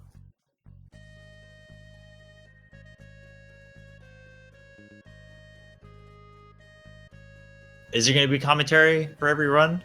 Maybe my host can answer that, but I believe the answer is generally yes. There is going to be one game Tomorrow. Yeah, tomorrow around noon. Wonder Project J, Machines, Boys, Pino. Commentators, but I will be hosting. So I will do my best. Game before, so that's where we're at here. And then let me double check one more here. I think we have commentators for every other run though. Cool. Okay, all right, we're finally at the dungeon, and the next two bosses are probably the hardest bosses in the game. The other bosses in the late game, you get more and more powerful throughout the game. You can deal with them. This part of the game is definitely rough. Even this random encounter that they're fighting is definitely a little scary. So this is the point in the game in which you start to see some aggressive menuing from someone who's trying to do a boss battle correctly. Right now, he's relying upon the AI. So Renexus was just doing a dark magic attack. I think it's called Shadow. Not really sure, but he can rely upon the AI. And here he's using Millie to heal the party. And yeah, we're gonna progress through this dungeon. It's not too long. We'll be able to do a safe to save fairly soon. But the first boss is called Parrington, which if you look up, if you want some real lore, Parrington is like this historical, I don't know if it's Roman or Greek, but it's this mythological combination of a bird and I think it's a lion. Hold on. Or no, it's a bear. Stag and a bird, excuse me. Okay, stag and a bird. So we're going to be fighting the stag bird guy. And this boss is notoriously powerful and has the ability to petrify. You can already see here that even one of these random fights is going not so smoothly. But he's able to recover. He was able to revive somebody. Or he was able to use somebody to revive Ratic. But the experience for this fight is, or these fights is fairly helpful for Ratics as well. But ideally, you wouldn't fight them at all. Okay. So yeah, when we get into the boss fight, this is what I was talking about this like Final Fantasy 12 kind of feel, and that you're going to be doing a lot of very specific menuing and trying to wait out the ticks in battle to be able to cue your actions appropriately. Basically, there's going to be 3 witches that show up alongside of the boss, and you need to be able to stun the boss, Parrington, and you need to be able to basically get rid of the witches right away because they do a lot of damage, but they don't have that much health. So he needs to do some very careful positioning of Ratics to be able to use the flame slash attack to be able to take out the witches. And then from there, the other characters are ideally going to be using stink bombs to stun the boss. So here we go. This is, like I said, this is one of the 2 worst boss fights. The other one's way worse, but this one is rough. So let's see how it goes. You can see the formation here is that he tried to have Ratics in the top right. We're using Ronixus to do magic on the boss. Iria throws a stink bomb. Boss on the left is stunned. Marvel on the bottom right is dealing with this witch. And yeah, we're going to be basically using Iria to try to lock the boss. Parrington, if he goes up in the air, you can't hit him, and he will hit everybody, which is really nasty, just like this. Oh god, look at how much damage that did. He's like not in a good spot right now. He got 2 of the witches down, but the boss getting that action was not good. So he's going to be trying to recover this. All right, he got the other one down. He got a stun. Okay, you can see that Marvel in the bottom right is petrified, but he can use Iria's ability to do stun as well. And primarily we'll be using Runexus to do damage and Ratix to counter attack, do a little bit of stun damage as well. Physical attacks can stun. Iria's special ability that she's got equipped can stun. Marvel can do some damage. This is looking pretty good. Solid. All right, he was able to recover that really nicely. That was really scary when Parrington went up in the sky and killed 2 party members with 1 attack. That goes to show you, like, that fight can go very poorly, and he actually recovered pretty well. But that was all a result of his ability to like navigate the field well. It wasn't just like, oh, bad randomness, lost the fight. He was able to turn it around because he's a skilled player, which is cool. Okay. It would have fooled me, but it did seem like he almost lost that fight there. So yeah, that was cool to see. And that's why I'm trying to do this play by play, because I know that it's very hard to follow what's happening if you don't know the battle system. But yeah, I mean, he controlled it pretty well, and it's definitely scary. But that fight is not the worst fight. The worst fight is coming up pretty soon. It's our good friend Succubus.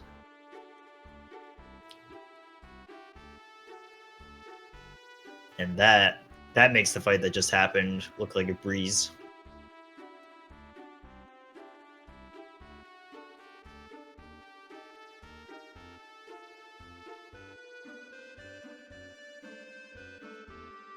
Okay, so what you learn from this little encounter exchange, the reason that you went into that dungeon to fight that boss, is that the king was testing you to see whether or not you were worthy of the knowledge. So now you start to piece together the fact that there's a demon king. His name is Asmodeus, and he is the reason that there is a petrification weapon that occurred in the future, which is where you're from. However, he's not the one who spread the petrification. He's just the source. So his body has the ability to produce the weapon, but also has the ability to cure it. So your goal very quickly becomes find this demon king Asmodeus and capture him so that you can withdraw the serum from his blood to be able to cure people in the future. However, you have to find out, or you have to be careful in your journey, because you can't kill him, because if you do, you'll cause what the game refers to as a paradox, in which the Demon King is killed by the people who originally took its blood to create the weapon, which is Planet Farget, which is what we'll talk about that way later. But basically know that right now your mission is to find him, not kill him, get his serum, and then let somebody else kill him instead. So, in order to do that, the game wants you to go visit the four major kingdoms and talk to their kings to be able to unlock the secrets of the current world to be able to access the demon world. Huh. Sometimes the lore updates are exhausting. All right, mental ring, or no, not mental ring. This is it's another MP reduction ring. I forget what this one was called. Oh no, this is the mental ring. The other one was the emerald ring. Right. So the mental ring reduces MP by half. But yeah, honestly, this run is going pretty solid. He was very cautious in that pause buffering segment. Okay. All right, so this is called Silverant, which, if you're familiar with Tales of games, is a pretty common either town name or world name. He just used something called the Cinderella Vial, which will decrease the cost of all things that he just bought. So he just bought a whole bunch of weapons for his party and one piece of equipment to increase Iria's defense, but mostly weapons. He bought a bow for Ronixis. I think he bought a knuckles for Iria.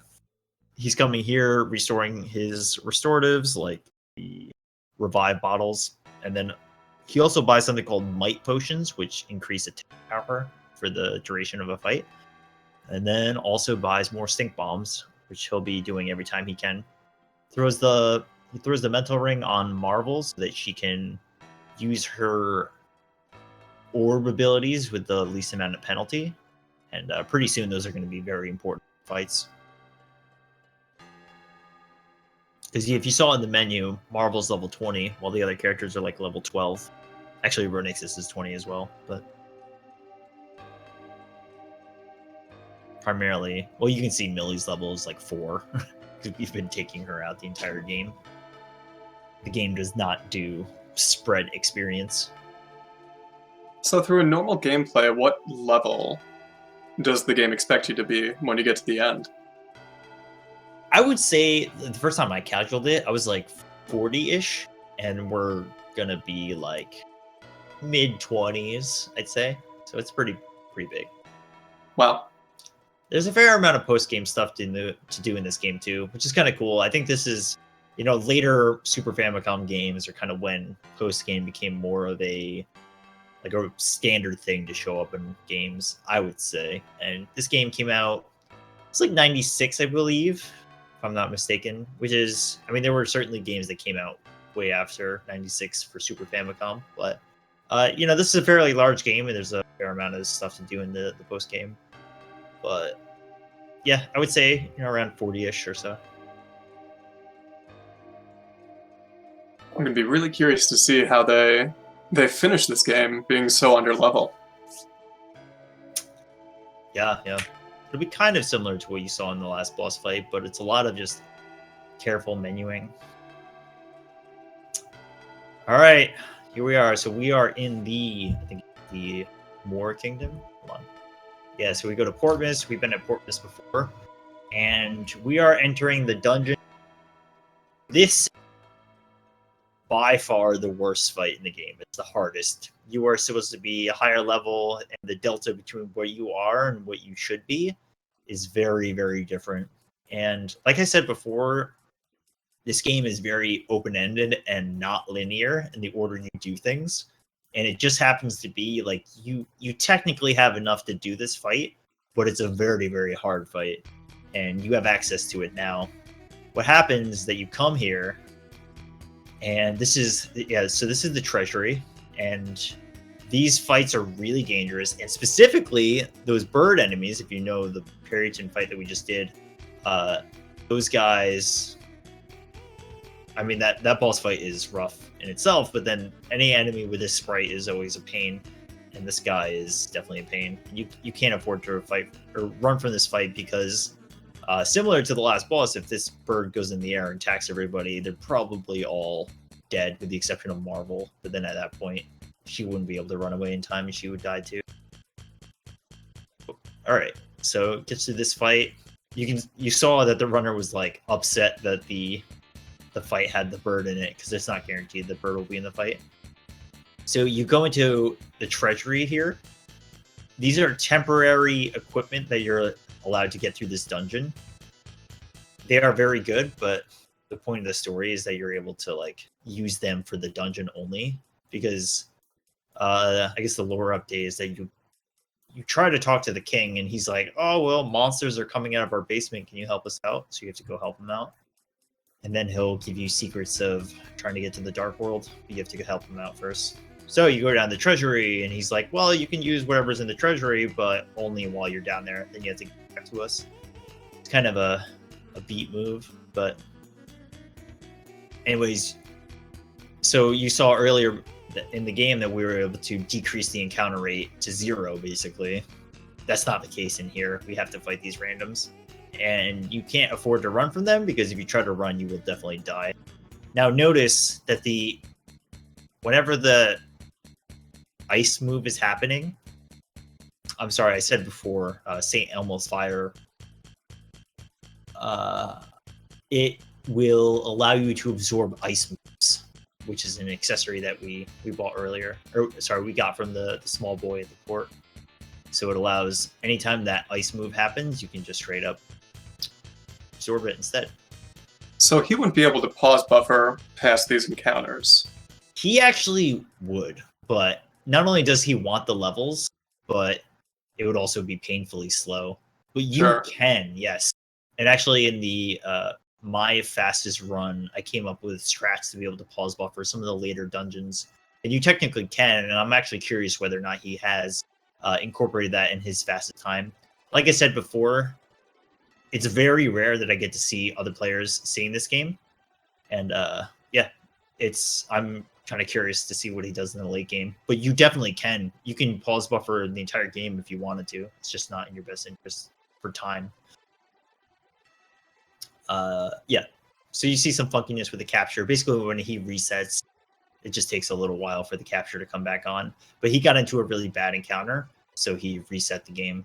And yeah, what you see here is that he's trying to farm rat ticks to get a little bit stronger because the next fight is completely horrendous.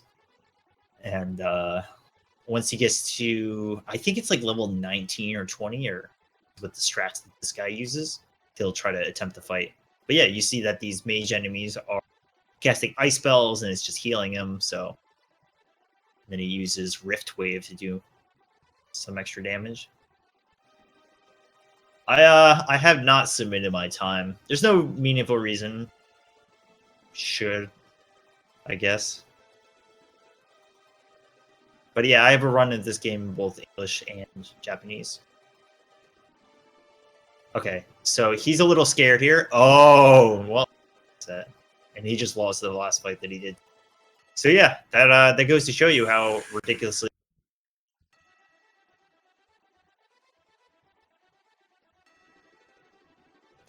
He's getting owned. Okay, so yeah, basically, if you see the bird, it's not good. If you see they're called grails, those weird like Grimer looking enemies, they're exactly what you want to see. My guess is that he's going to fight this fight and then go safety save and try again because he just lost out on the fight because he was trying to be aggressive. So I missed it. My stream cut out there for a second, but did he lose a fight to the birds? So he did. He fought a battle just like the one that he's in now, and then he got into a fight afterwards, and the birds one-shot him, killed him. So. Oh no.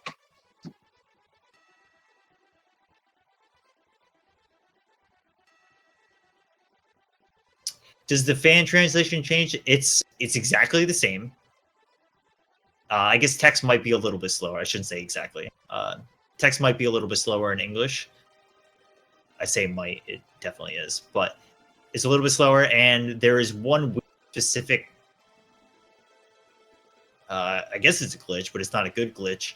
If you kill a boss, and the boss animation of him dying happens at the edge of the screen, game will soft lock.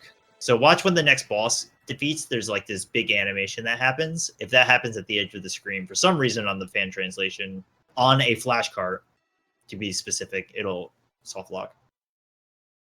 Anyways, those Grail enemies are the ones that he... because they give the most amount of EXP and they are the easiest. All right, level 18. He's almost there. He's got a few more to do. I think it's either 19 or 20. I'm not totally sure. Oh, so he just resets. He's just like 2 birds, hard pass.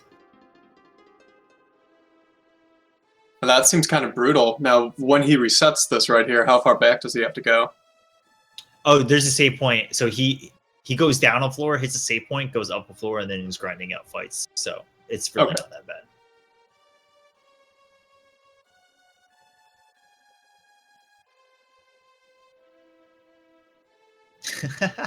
Oh, he's gonna try it. I mean, you can win. Oh, look at that. Hey. Oh.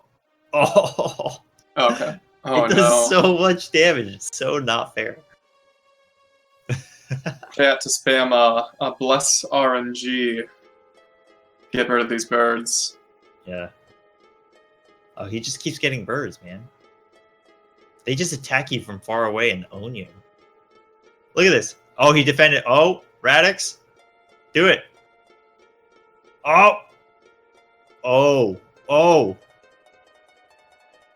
The plays. Radix. Oh, he got one down. Oh, this is it. This is it. You got it. Double birds. He's poisoned. Don't let it get you down. Never give up. 1,200. 873. Boom. There we go. That's a lot of experience, too. Oh, that's awesome. All right. Well, hopefully he doesn't get into a bad fight on the way down. His health doesn't regenerate in between fights, correct? No, he can heal, but... All right, level 19. All right, he's gonna do one more. Oh, the double. Oh, here we go. You got him trapped. This is not looking good. Oh, guts. Oh, owned. It's so temperamental. You can be doing a ton of damage and then it just whips out the projectile and it's over. Okay. Man, again with those double birds. So if you notice, he... Oh, nice. He dodged. That was... Oh, wow. Yeah, you can't dodge it when he goes in the air. But yeah, I mean, if you saw him, he just... Yeah, he's dodging. That's actually really skilled. And he was playing well, but that's something like most players wouldn't know how to do. But if you're good at this game, you can definitely do that. But yeah, if you notice, he's hard resetting the console and then walking up. I guess it's a little tough to see when the screen's black like this. But he should get into a fight at the same position every time if he doesn't do things like go into the menu and heal. So he was getting into those bird fights over and over. I'm actually surprised he didn't catch it, but he could have basically menued before and done some healing to adjust the RNG. There's actually some really curious things you can do. Interacting with save points will affect the battle RNG in such a way that you can waltz around and get into fights in a consistent manner. So you can hard reset the console, walk upstairs, hold left, and you would get into the same fight every time. But then if you say you like interacted with a save point or opened the menu and did some healing, you could change when the fight happens. You could theoretically string them together like a step route in some RPGs you may know of. But it would be very difficult to do so because all the NPCs that walk around in any towns, they affect the same value, so your randomness gets messed up. All right, anyways, enough about randomness and RNG. Well, actually, let's talk about it some more because we're going into what is the worst boss fight in the game. So he got to level 20. He got a new skill for Ratix, which is a non-fire slash double slash, which is going to be very helpful. And this is the dreaded Succubus. This fight is insane. He's going to be doing kind of similar to before in that he wants to have the Succubus stunned as much as possible when it's not doing something horribly dangerous. Just look how much damage Radix takes here. Just took a ton of damage, 35 HP. He's going to need to heal. So Millie is in this fight. She hangs on the bottom right. She used a might potion on Ratix. So watch Ratix on the left. He's doing the double slash I was just talking about. Marvel was able to pick off the two little enemies without too much problems. But now we're going to just play the Succubus game. Ratix is going to hang out on the left, do double slashes over and over. The other three characters are either going to do healing, stink bombs, or attack. You'll see Runix's attack now and then. But really, you want to very much prioritize the enemy being stunned. So he's doing a lot of like menuing and stopping and going. But again, there's this ticking value that happens at the background that you don't see, and it's just how much the battle is progressing by. So he's trying to majestically maneuver through that active time battle, and he wants to be attacking and stink bombing as much as possible. So it looks a little jagged, but basically, so Ratix goes down, which is rough because he needs to revive him and he needs to get the might potion on him, which is a 30% increase. But yeah, basically Ratix is the only like significant damage dealer here. And Succubus is just ridiculous. She can just warp instantly. She can zero frame. Oh, the stink bomb missed. She can just like very quickly defend against attacks and counter. It's just really nasty. And she can also just like warp and completely dodge a stink bomb like the one that whiffed. All right, so this is good. Radix is doing some damage. He's got his might potion back up. Try to get stink bomb.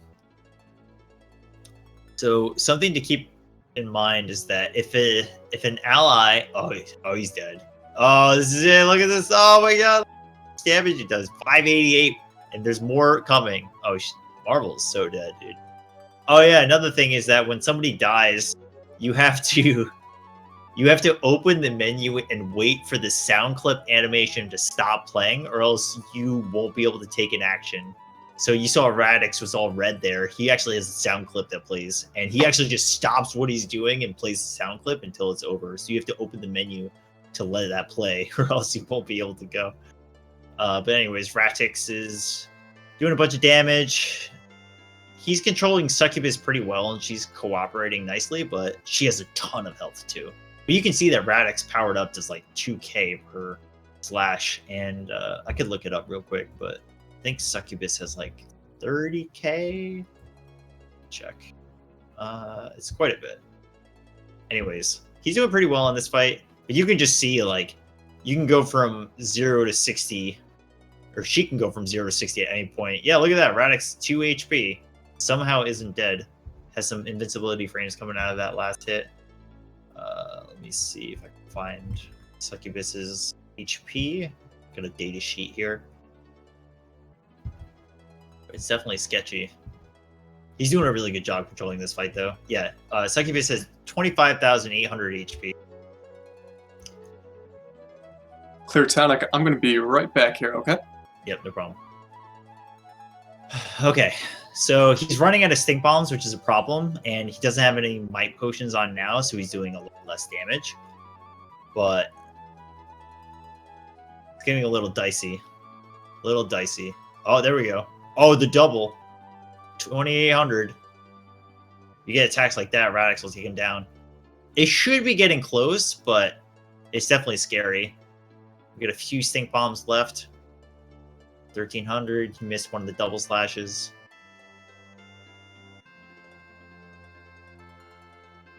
Oh.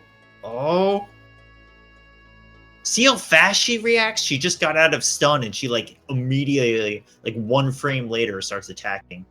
Oh, the suck is done. Suck. Boom. Nice fight. Woo-hoo-hoo. That is definitely the hardest fight in the game. So good for him. Very happy.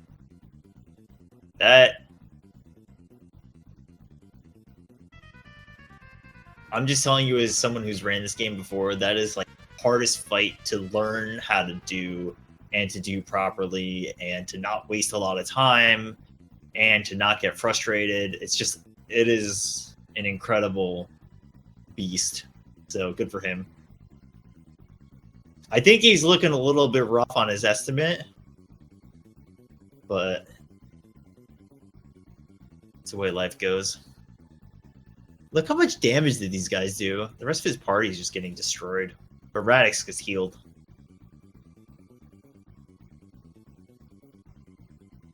Yeah, you see Radix is red?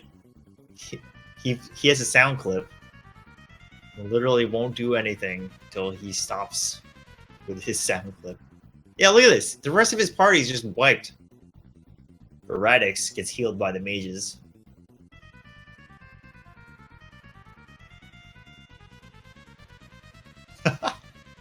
I agree. It almost does.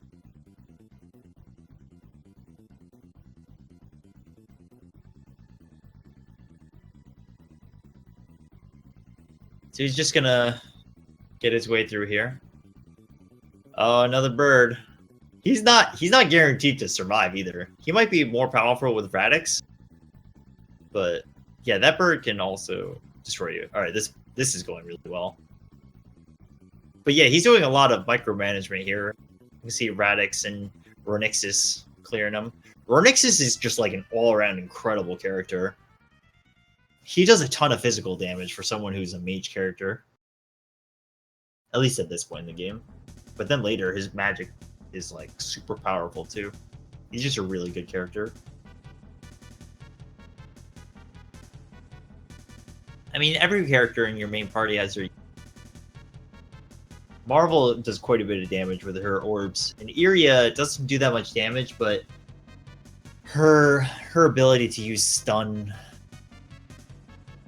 tech, right? Similar to the way that Radix uses double slashes or Rift Wave. She has Qigong Fist, which can stun enemies. Alright, so he's done with the treasury. Giant breath of relief from him. Well played. Talented runner. Beautiful. Kazoo! I love this guy's name, Kazoo. Kazoo-kun. All right, I am back here. Do you mind if I do the plug real quick while I got a second?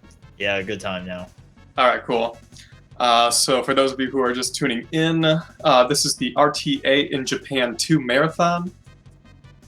It is the second annual live speedrunning marathon in Japan. You were watching the English language restream hosted here on twitch.tv/speedgaming3. So Speed Gaming has 4 channels, variety of speedrun events, marathons, and tournaments. So show your support. All 4 speedrunning channels. Follow the runner and follow the commentators. Our commentator here, Clear Tonic, is doing a fantastic job here, and I gotta appreciate that.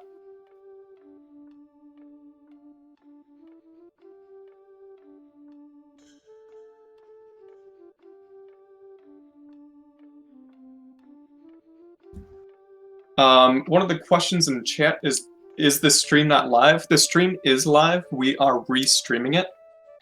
It is live in Japan right now. We are just doing the English commentary.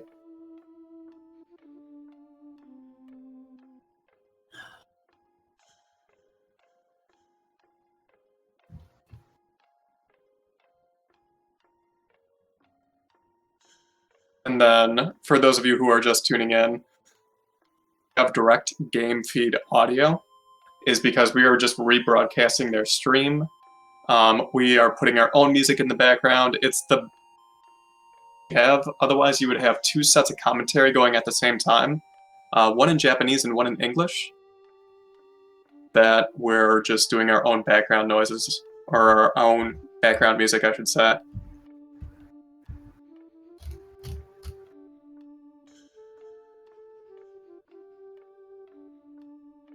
Okay, so we're back here. We finished the Succubus fight. We were able to talk to the Portmas King of the Moor Kingdom. We got two down, and actually we just got to another one here. I think it's Astral Kingdom, which we're talking to now. And yeah, once we talk to the Silverant Kingdom, we're going to be able to unlock the secret of accessing the Demon World. We won't be able to go to the Demon World yet, but in order to access the Holy Temple Parched, P-A-R-J, we have to talk to the 4 kings of the major kingdoms, because they each have a secret that allows you to access the deeper vault. And again, keep in back of your mind for the lore is that we're trying to go and save from the present, and we're 300 years in the past now. We're trying to figure out how to cure petrification of basically the whole world.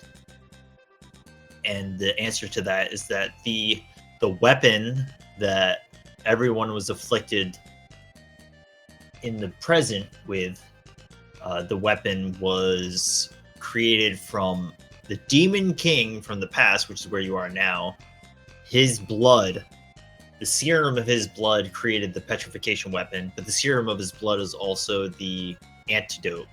So you're in the past, you got to figure out where the Demon King is so you can get the serum and get the antidote.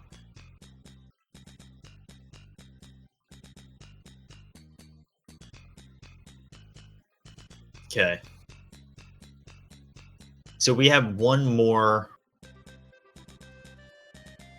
kingdom to go to, which is Silverant. We went here briefly before.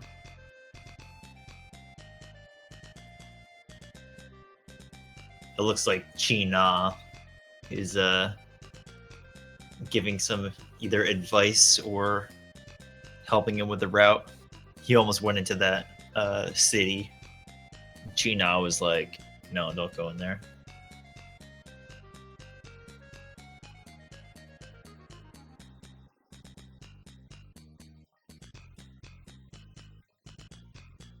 You do come here briefly. So this is Van Kingdom.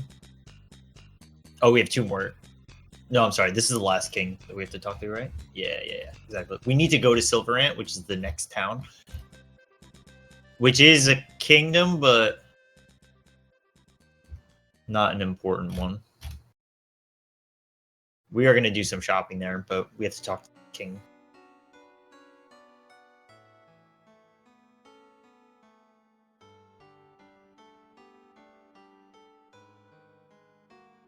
Apparently, they respect Ronixus. So Ronixus is like... He's like the official party leader, and Ratix is the unofficial party leader. You just play as Radix. And I think Ratix always has to be in your party. I'm not 100% about that, but I'm pretty sure that's right. But he's the only character sprite that you have on the overworld.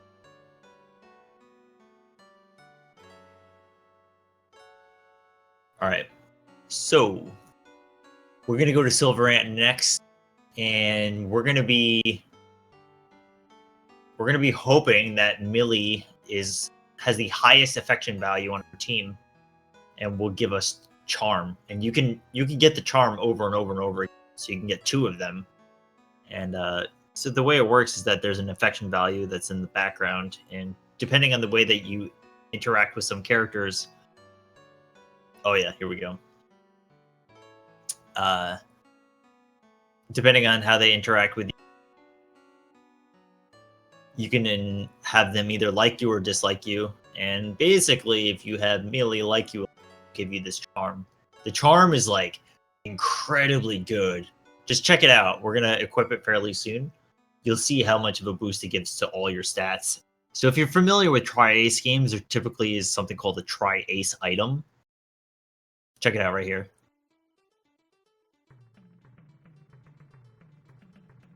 All right, it happens really quickly, but like your stats go up very heavily. You see all that green stats on Ratix? That was the charm. And yeah, so they're free. Go ahead. This is completely off topic here. It has nothing to do with the speedrun. Is Radix part monkey or something? Sorry, what I'm saying? Oh, yeah, so they're called Felpool. It means that they're from the present, but specifically they're like this somewhat alternate race of humans. And yeah, they're kind of like cat-like humans, but it's part of one of the few races in the Star Ocean universe. Gotcha.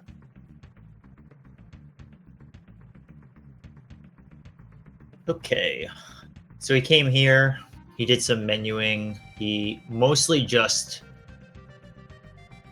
he mostly just restocked on his healing items, but he also learned something called Edaral Style, which is so I was talking before about how we mastered the scout ability.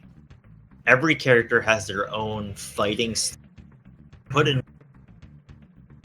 the character specific skill point fighting style. They'll have the ability to learn advanced versions of the moves that they already have, and it's chance based on every fight that you do, but that chance is increased based on how much you increase the corresponding fighting style skill points. So what we're hoping to get is advanced rift wave technique later on in the game, but we have the chance to get it now. We just hope to get it later because we're going to use it later, but any point along the way we can. So we just invest in the skill points when it's like when we can start getting the ability, which is right around now.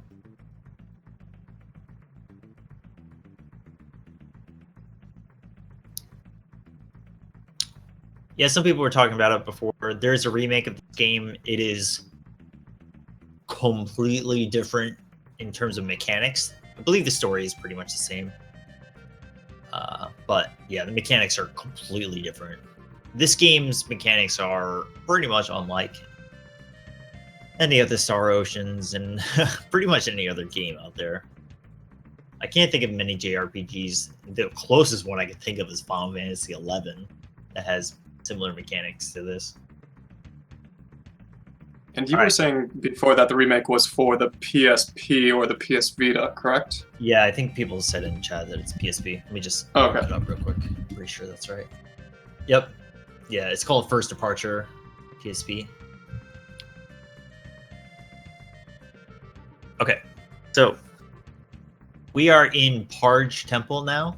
So before I was talking about how this game is very open-ended, you can do things out of order.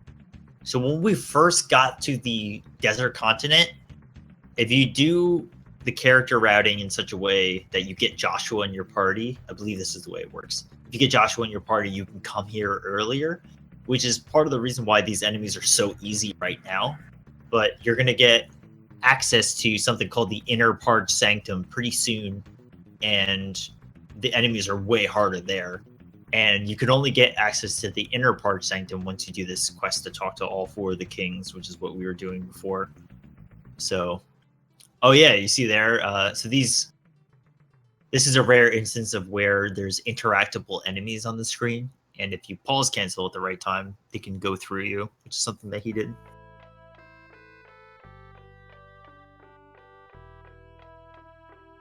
Okay, so yeah, Parched Temple, Inner Parched Sanctum is where you're gonna find the key to figuring out where the Dark World is.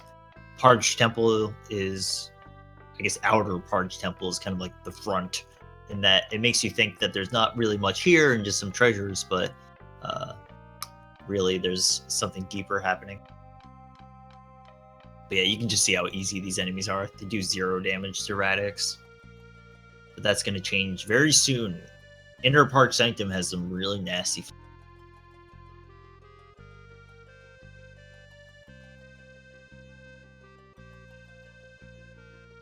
But yeah, this is kind of like a basic dungeon. Got to do some triggers. There's a boss coming up, but it's a very free boss.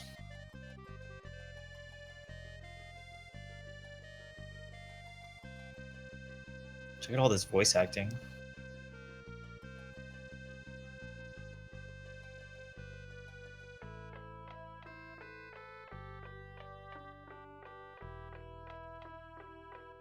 I think there's some people who watch RPGs and may not be super familiar, and then kind of have the experience spoiled for them because it's like, oh, you know, you can just use this character because they're super good. I'll just say, if you were to go back and play this game, like, I guarantee your experience is gonna be nothing like the speedrun. It'll be like, if you're just casually playing, it won't be at all similar. I think this game is great. I think people should play it, but it's definitely an acquired taste, and it takes a little bit of getting used to. And there's a lot of cutscenes at the beginning, but it is really fun once you start getting into the meat of it, because you have a lot of customization that you can do casually. There's a lot of cool stuff you can do, like item creation. We don't see item creation in this game. It is in this game, but we don't see it in the speedrun route. But there are other runs, and I know that the PSP version's run uses item creation pretty heavily, which is kind of cool. But it's not part of this run because we don't actually need to access either money or anything created out of the item creation. And when I'm talking about item creation, it's that you can master skills with some characters and have ingredients to be able to create other stuff. Stuff meaning like you can duplicate items. You can get these different musical instruments to summon different enemies to either farm off of or to do optional boss battles. There's just a lot of stuff you can do. Okay, anyways, we're at wolf-shaped heads. So when I punch it into Google Translate, that's what came up. So wolf-shaped heads are pretty simple fight. There's not too many things to be worried about here. Done. Easy. Okay, so like I said before, you're kind of supposed to stumble into this area early. It's not a problem now in terms of the boss fight, but you can come here a lot earlier. So say you did, you would be able to get to this screen here, and then you would get rejected from going further because you don't know the secrets of Inner Parched Sanctum. However, turns out that our friend Sprite from not the sprite. One of the mana sprites from Secret Mana shows up here. Gives us access to Inner Parched Sanctum. The party freaks out because they're like, "Whoa, what's going on with this sick technology?" Turns out that there's invader influence that showed up much earlier on in the chronology of this game. I'm sorry, the chronology of the world. And Inner Parched Sanctum is not reflective of what happens in the overworld. Much more advanced. Anyways, enemies in this area are actually really, really scary. If you see the blue orb enemies, they will completely destroy you. But yeah, we're down here. Basically, we're still trying to figure out where the demon had to access the overworld. This is kind of a scary fight, but it's doable. So I was saying about the blue orbs, these are red orbs. They're a lot more manageable. I say blue, they're kind of like teal. What's nice about this fight, though, is that it gives a lot of experience. You know, I have yet to play Rouge or No Heal. I know, Nacho. I know. One of these days. So my question for you is, do the other Star Ocean games as much of a speedrunning community as this one does? So this game by far has the least amount of runners and interest in the speedrun. Other games definitely have more. I think they, I would say probably like 2 or 3 times the number of runs. I can't say for sure for each title, but I know that people have done runs of all of them. And I know a few people in the West have done runs of like Star Ocean 3. I think Star Ocean 3 and 4 are the more popular ones. I know specifically a few runners for Star Ocean 2 and 5, but yeah, there's definitely activity for the others. There's like a Discord for Star Ocean runs. Nobody talks about this one because I think I'm really the only one who plays this game in the West. But yeah, there's a community and there's a bunch of people, and it's not just people in the West. There's people in the East that have played this as well. This series.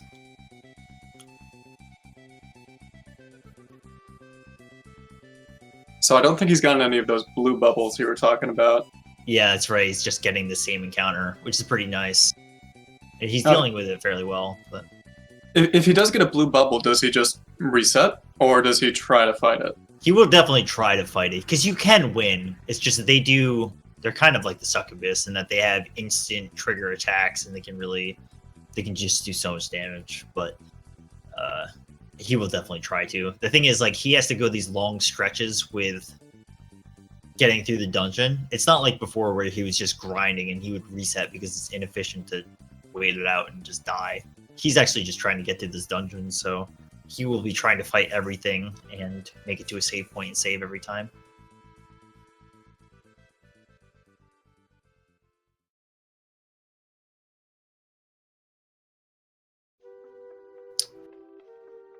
Depth Zero, I don't specifically know much about the PSP version.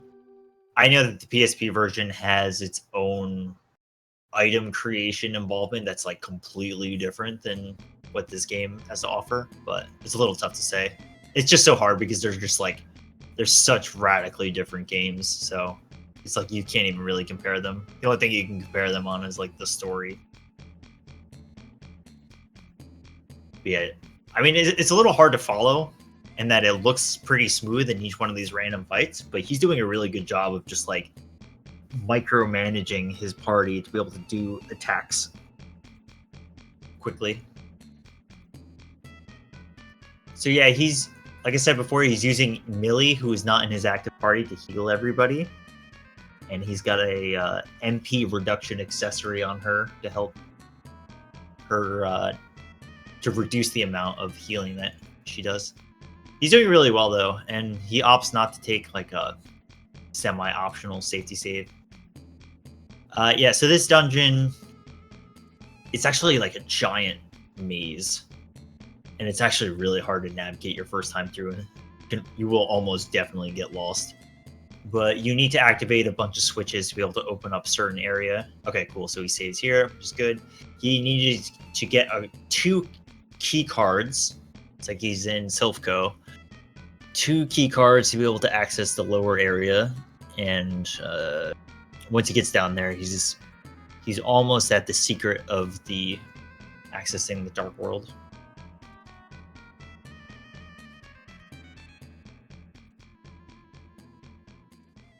Okay, so this screen is actually the first screen that he entered from. So he's all the way back up, but now he can go up and to the left and down and start to go into the deeper part of Inner Park Sanctum. Yeah, so he uses a key card here.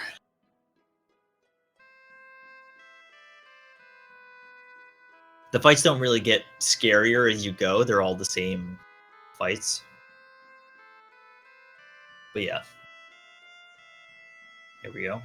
Okay, good. 2 times red. He saved not too long ago. You like that that bubble that shows up out of the flame? So Marvel has flame orbs now, and when she sends them, they say yes, sir, every time she summons them.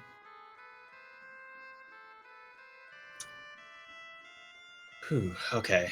So this is the very first screen again, and we went back here, but we hit an optional switch, and then now we're gonna go with this screen. We're gonna go straight, or not this screen, sorry. Almost. Yeah, here. Now we can go this way.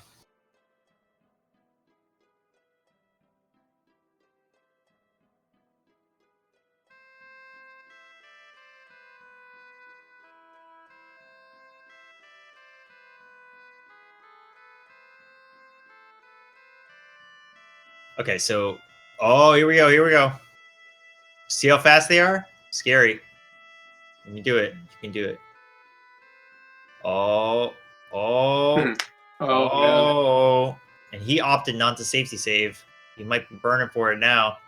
Look at these guys, dude. All right, so they don't have that much health, which is cool. Ronixus uses Ray. Oh, looking good. Better. Hey. Oh, wow. Nice snipe. He uses long distance to clear that enemy. That was scary, though. They just move so fast. He barely even had time to bring up the menu before they were right next to him. I know. But that was good.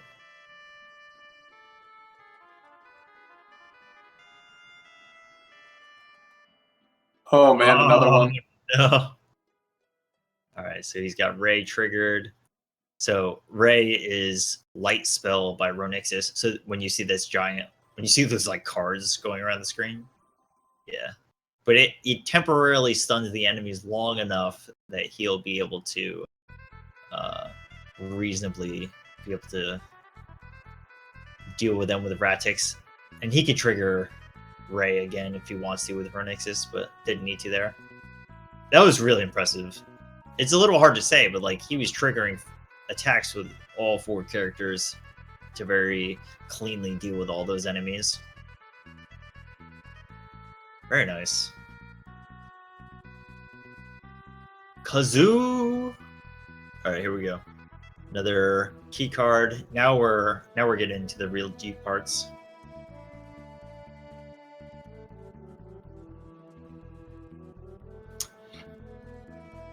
Well, I kind of doubt this is relevant for most people, but the encounter system in this game is kind of similar to the way Dragon Quest works, in that while you walk around on a screen, you are getting closer and closer to an encounter, but you can do things to reset or influence the encounter from happening.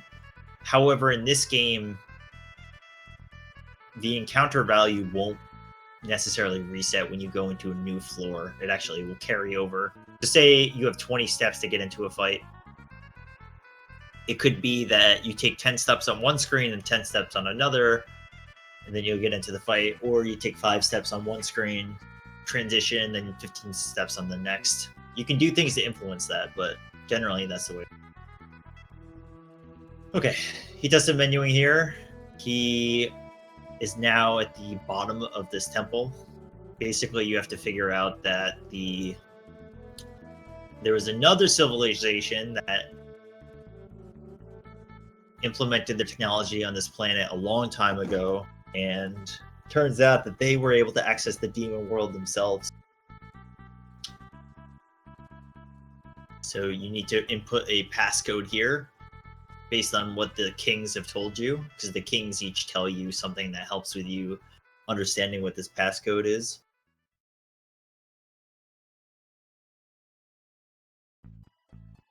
And then we're here.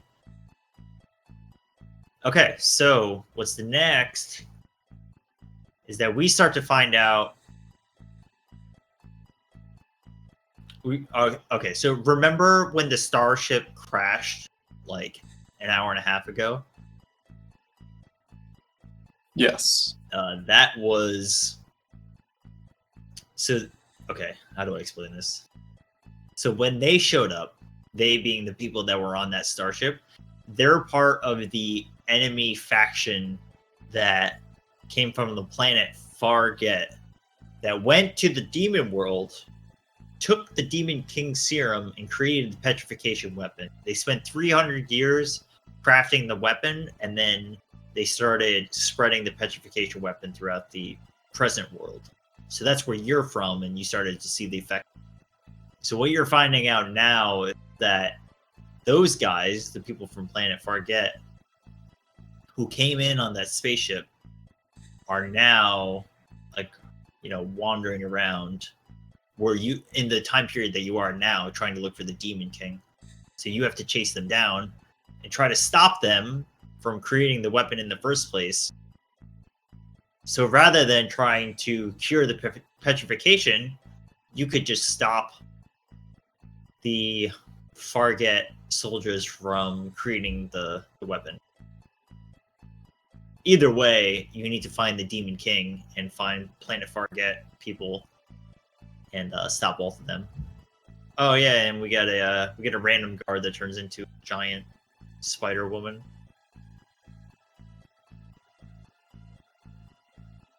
Oh yeah, watch this. Ready? So you have a nice snow town. It's very serene. Then the Demon King just blows it up. Big bang attack.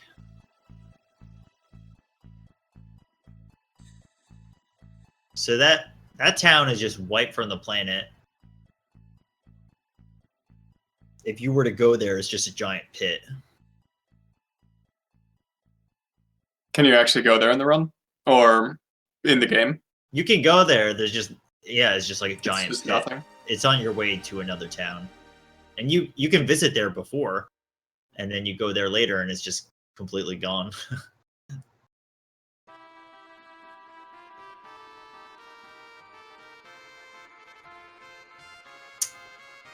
All right, so with that knowledge, we went to the inner park sanctum. We got they gave us like this demon eye, so we had the ability to create a rift to the demon world. Okay, so if you remember when we got Marvel in our party, she was battling someone called the Crimson Shield, which is apparently a bad guy that killed her parents. Turns out that this is a guy who's been triggering going through to the demon world himself. But there's a little bit of mishap between who's the real Crimson Knight versus who's the demon world Crimson Knight, or Crimson Shield, excuse me. Turns out that there's basically an imposter Crimson Shield. So we're going to stock up on some restorative items, and then we're going to go off to, I think it's called Solitary Island, and we're going to use the demon eye that we got to go to the world. We're getting closer to our goal.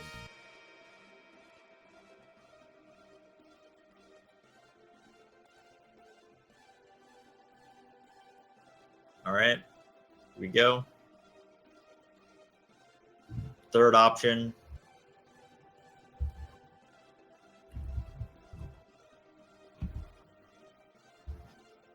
Oh, this is a random fight. This is unfortunate. You can see how, like, even if this fight isn't too dangerous, you can see how fast these enemies react.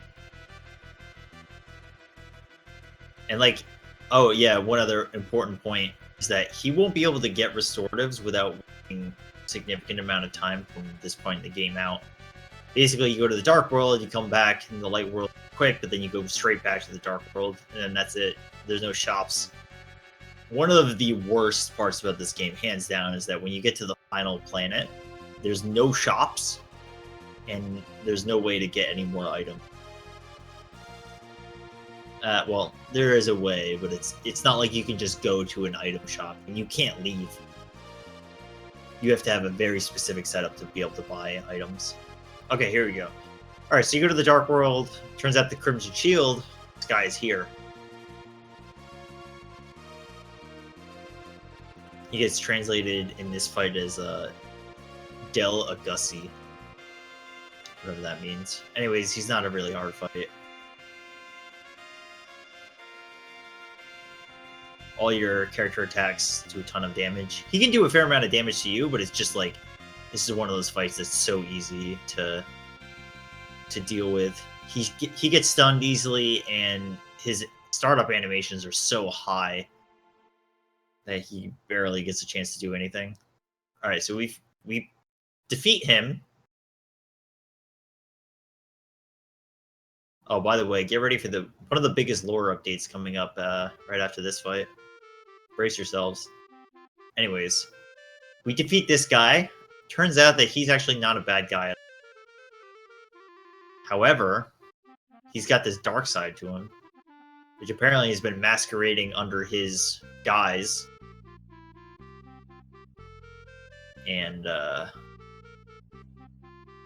it's been causing trouble for everybody. Watch this, ready? Crimson Shield's back. But this one's he's got demon text. Alright, here we go. So we're basically fighting the same boss again. If you're familiar with DQ3, which of course I'm going to throw out a DQ3 reference, but this is similar to Orochi 1 or Orochi 2. Second fight, his stats are a little bit better, but it's basically the same thing. So yeah, you can see he did 800 damage. It's pretty decent, but you know, you should be able to deal with it.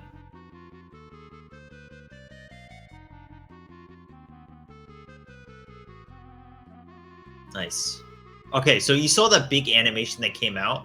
That's what I was talking about. If you were on the fan translation playing on a flash cart, that kill right there would have crashed the game because it was too close to the edge. All right, here we go. Check this out. So this is Fear. Check out this this new weapon we got. It's a lightsaber. This is canon Star Wars. Okay, this is the original inspiration right here. We got 2 Force sabers, which are actually really good pieces of equipment. That's the bomb, dude.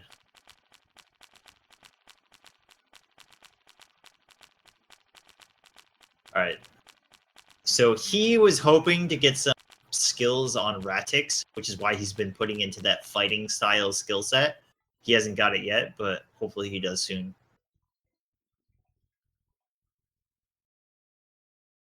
All right, now we're back in the Dark World.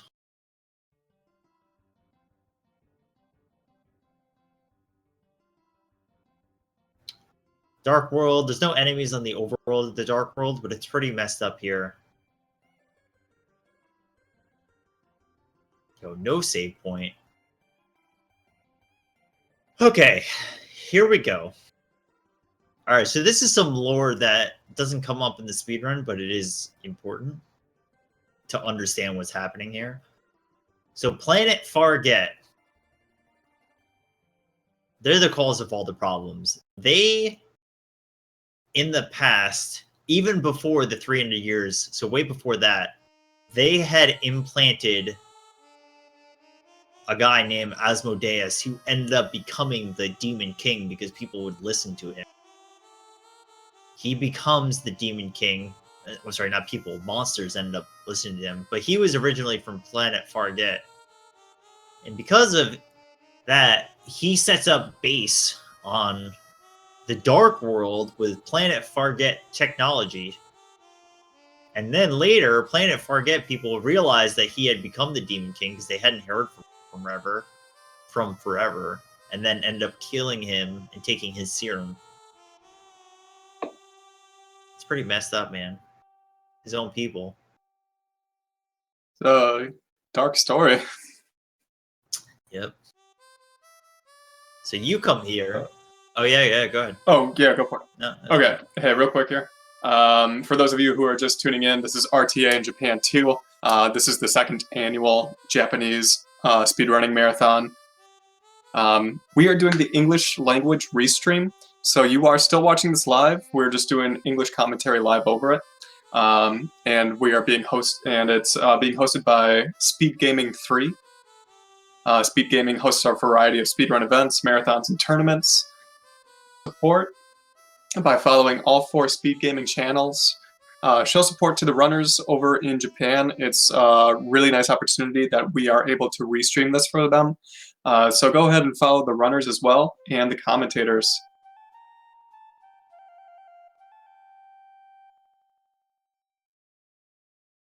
Yeah, so these fights are actually pretty dangerous. And like I said before we did those 2 cribs and shield fights, we actually will not have the ability to buy any more items. So he's on the last set of consumables that he's got for the rest of the game, which is definitely a problem.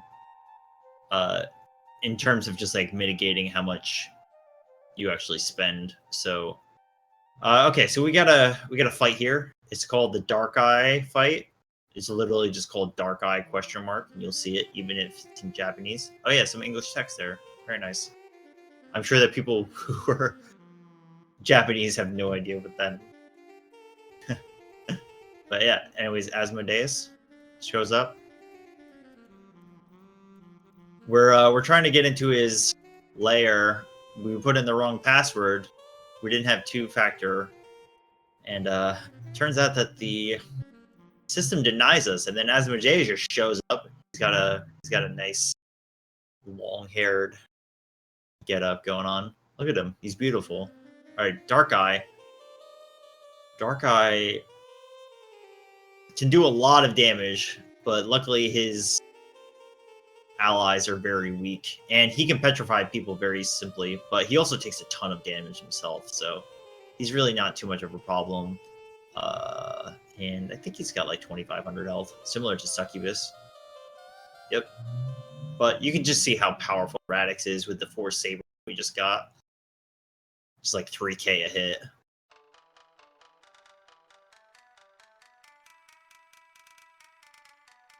All right.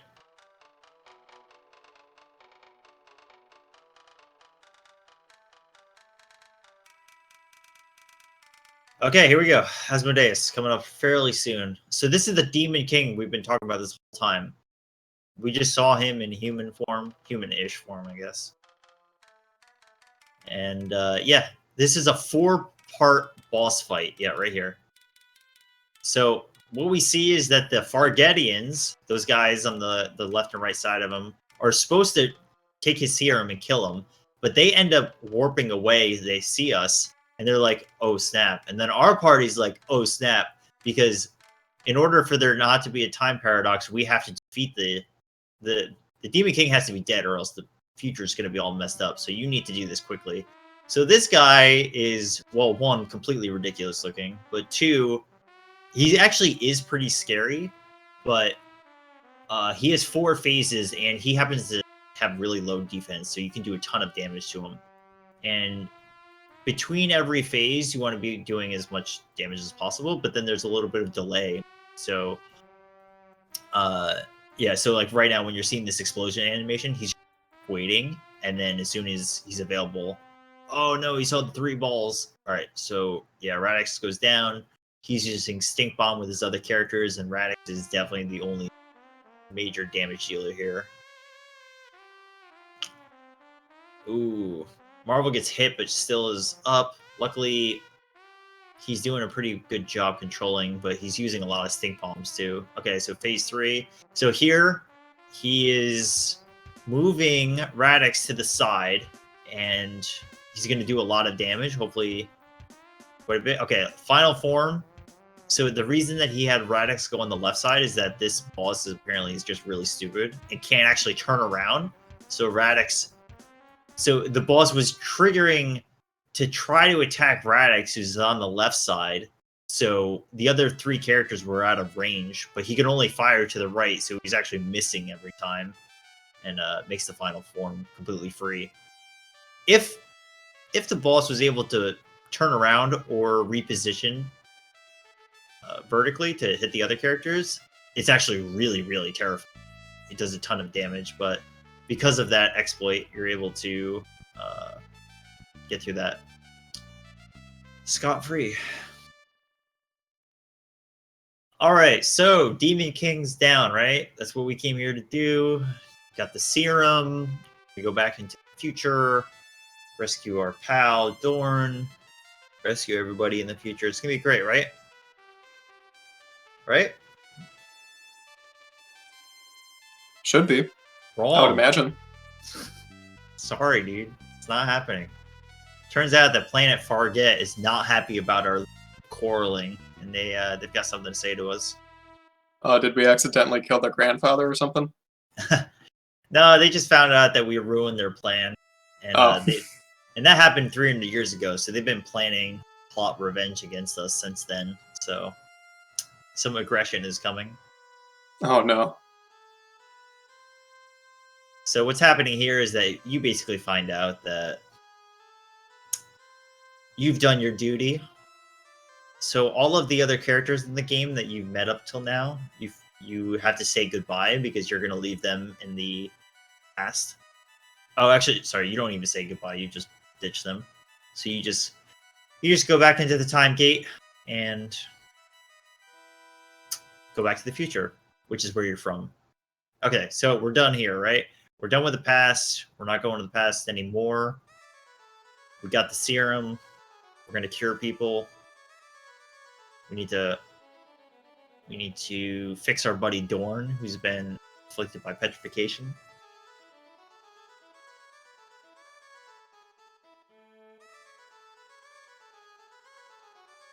So you help Dorn out. Everybody laughs because Dorn was like, Millie, why did you take my music box? She's like, I wanted a memento of you. He's like, give it back. So he's just joking. Everybody laughs. Ha. Turns out everyone's about to die again. Actually, that's not yet. Pretty soon, though. So basically, you part ways with Iria and Ronixus, thinking that nothing's going to happen for a while, and that you're just going to go back to life as normal. Sounds nice. It's not what happens, though.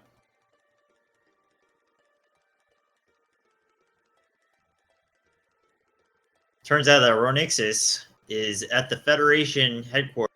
He gets pulled aside, and his boss is like, "Look, I'm gonna need you to assemble the boys and the girls because this is bigger than all of us now."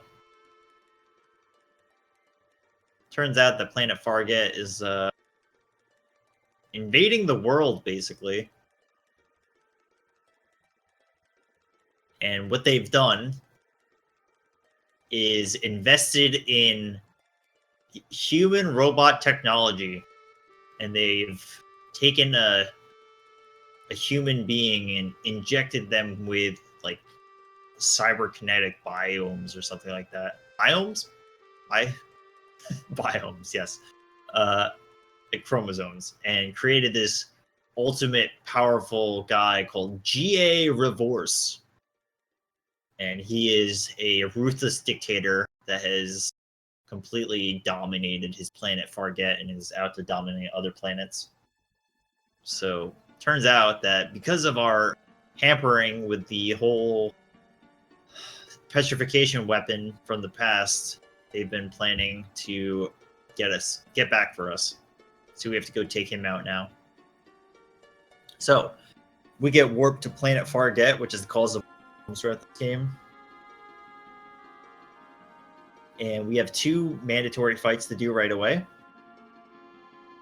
We have to prepare for them because they're actually pretty dangerous. We've got light element orbs on Marvel. And we're going to be using a light spell with Varnixus, and Iria and Radix are going to attack.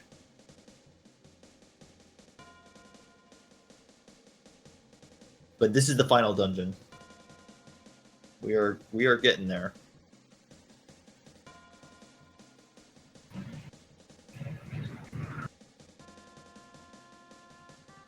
So Radix attacks, Marvel attacks, gets a ray off. All right, so those knight guys, they can do a long distance sword throw, and they can hit multiple allies at once. That top one almost got off the attack. Watch that bottom one. Oh, watch that bottom one if he doesn't die here. Okay, he got stunned by Iria. That was good. All right, this is looking good.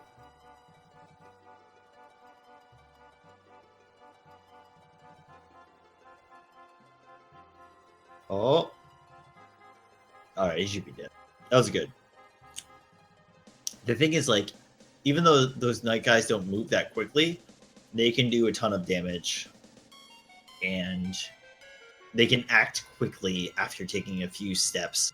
We have another fight. It's the same fight. So, yeah, the main enemies here are definitely the knight enemies. Just watch their animations. If they do this swing animation and then throw their sword, multiple characters are going to get hit for a ton of damage.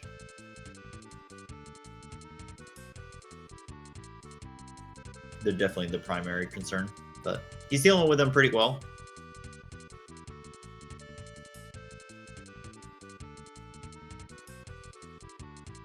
Oh, there you go. Okay, cool. So I was talking before about a Rift Wave upgrade that could happen if you invest in your...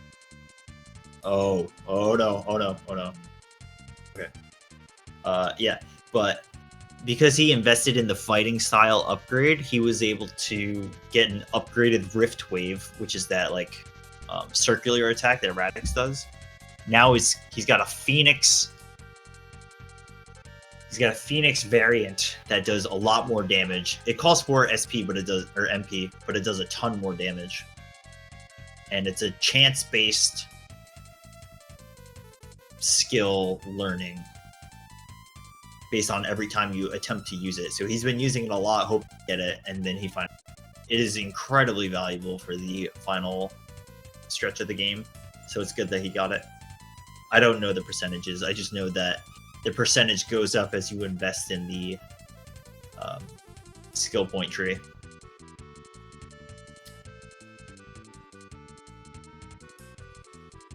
Okay, turns out you get captured by Farget. They overpower your number. Then you get bailed out by, I forget her name, Evina. That's what the Japanese text says.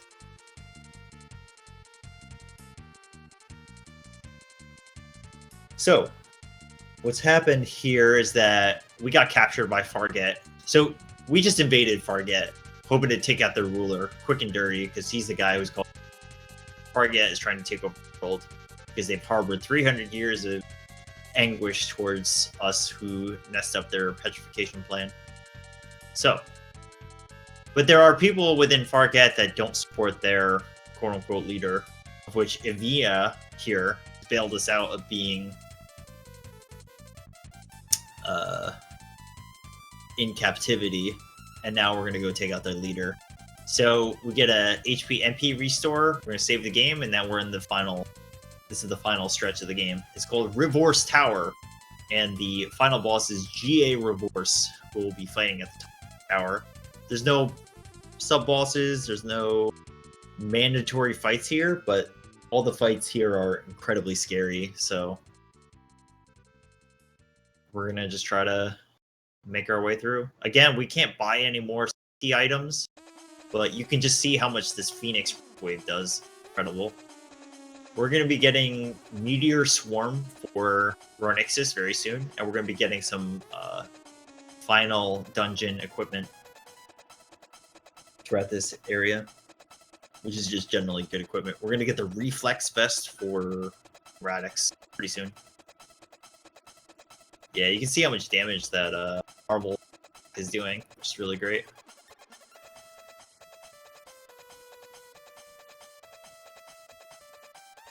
These fights are very, very scary, though. And yeah, so like every time a character dies, you know, he's got one less revive bottle. He's only got so many. It's really scary. Now, is he kind of low on revive bottles right now, or is he at a good number? He's actually pretty good. He's got 17. The max you can hold at once is 20. And you want like a few going into the last fight. So he's looking pretty good.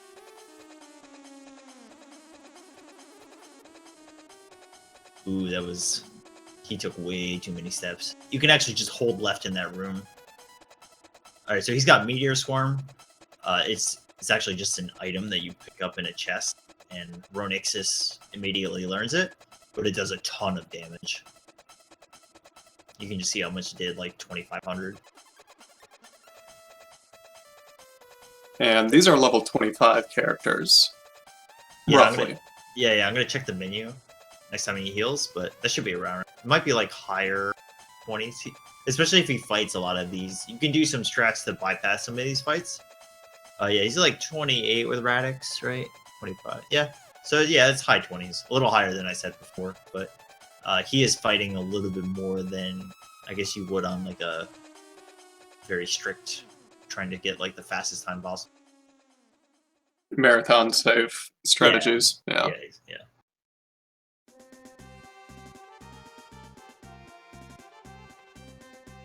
And what I mean by that is, so if you remember, or everybody remembers that Paul's buffering segment, specifically in this tower, you can do to bypass some of the fights in here, and that you can do a hard reset similar to what he was doing before, and then map out the encounters nicely.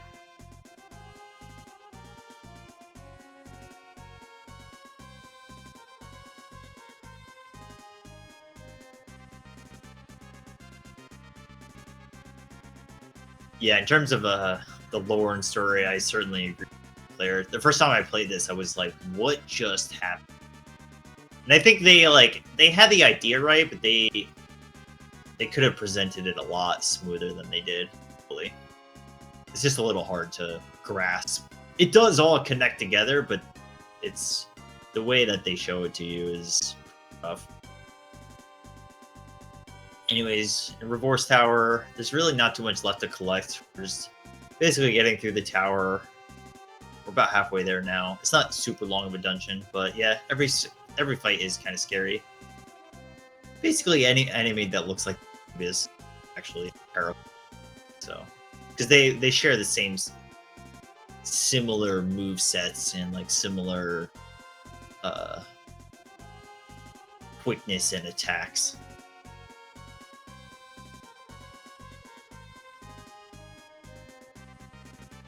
Oh, they just do so much damage. Radix almost died.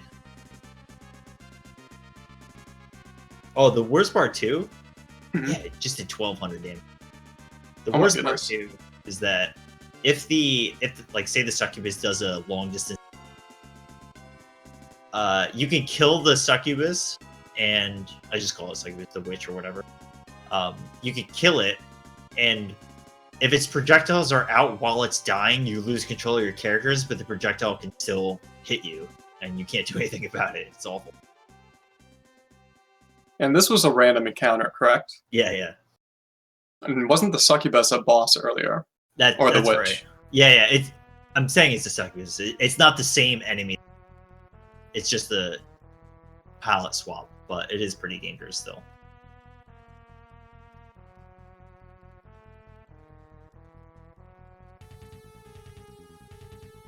Super bosses, yes. This game is, I don't want to say one of the first, because I'm sure there are other games. But yeah, this game does have a post-game content section, and there are some optional super bosses that you can get with some of the music equipment that you get through the item creation. summon specifically this guy named Gabriel, who's considered to be the best source of grinding EXP if you can clear him quickly.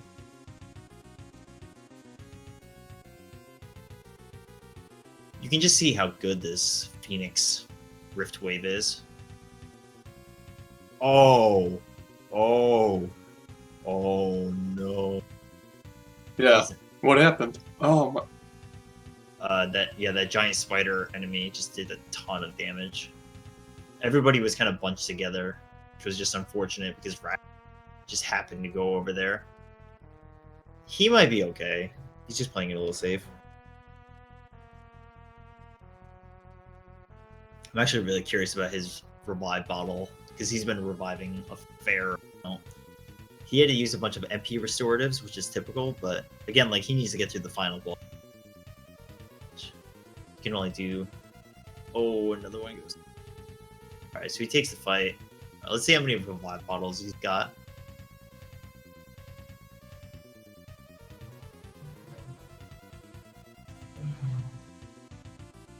He's got 11 after this.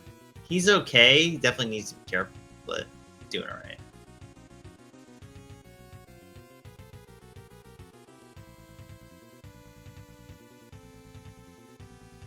He's almost there too. He's got one more, I guess, like puzzle room, and then he's got a giant 2 sets of stairs, and then he's at the final boss.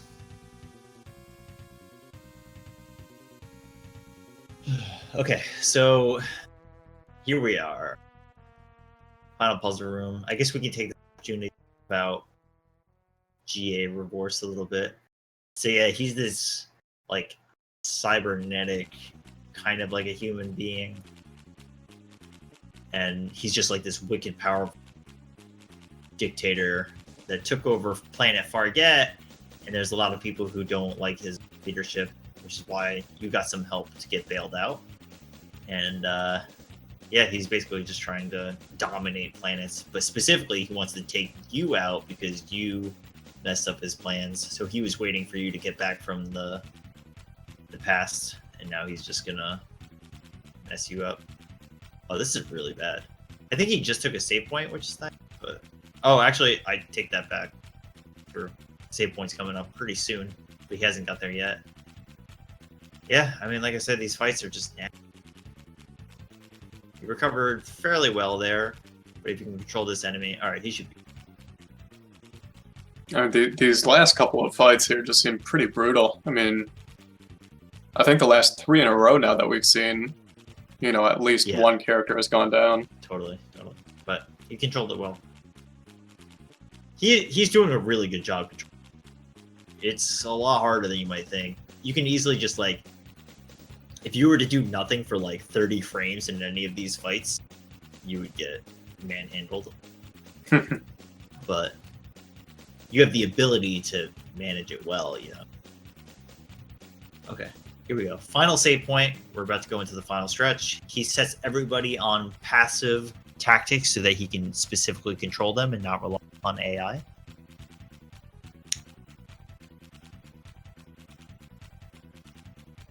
So I'd imagine the menuing after this has got to be pretty crazy. Oh yeah, it is. Okay.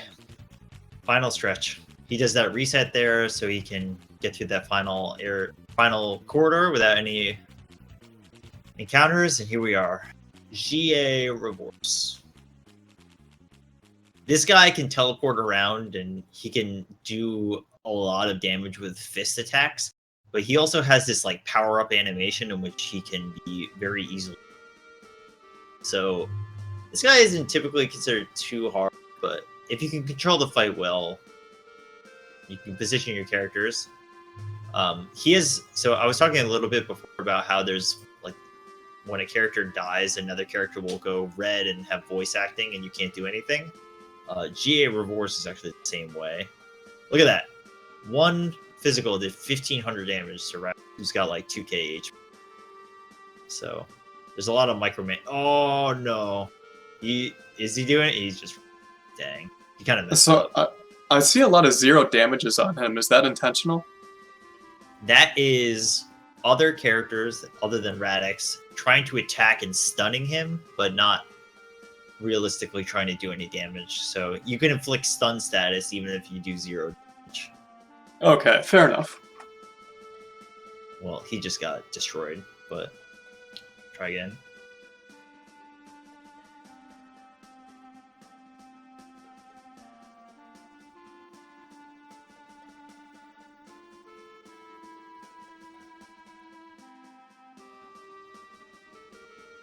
And yeah, kind of just to reiterate, like, this is really a straight shot through this game. You really don't get like any optional equipment or anything. There's like very little amounts of shopping and safety stuff that you do because like technically you don't need to do it. Okay, so watch GA. He's doing some powering up now and then, which is good because it just allows us to get a few free hits. This fight is definitely going a lot better. And this Phoenix move just does so much damage to him with the Force Saber that you got after Crimson Shield. He's doing a really good job controlling.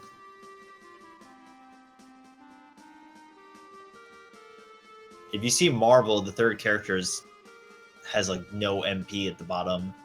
Just he got Kamehameha. 2,600 damage to Iria. Just immediately dies. But he wants to go into the next fight with everybody. Look how fast GA moves around, though. Oh, okay. All right. Looking good. It's definitely a fight of glass cannons. You do a ton of damage. He does a ton of damage. All right. He goes down. Very nice. Very nice. All right. One more fight. Even though Gaea Reverse goes down, he's not dead. He turns into something called Neo Reverse. Maybe they're not doing JRTA, which is why he's so tight. All right, one more. All right, Neo Reverse. If you thought Asmodeus was a big, janky-looking guy, I'm sorry, not Neo. Yeah, Asmodeus, right? This guy might take the cake.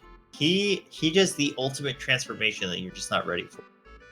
This fight is fairly simple in that you can, if you have enough stink bombs, which I believe he does, he can just stun lock him and have Radix do ungodly amount of damage. However, if this guy gets a few attacks, he will do a ton of damage to everybody. Just watch how big he is.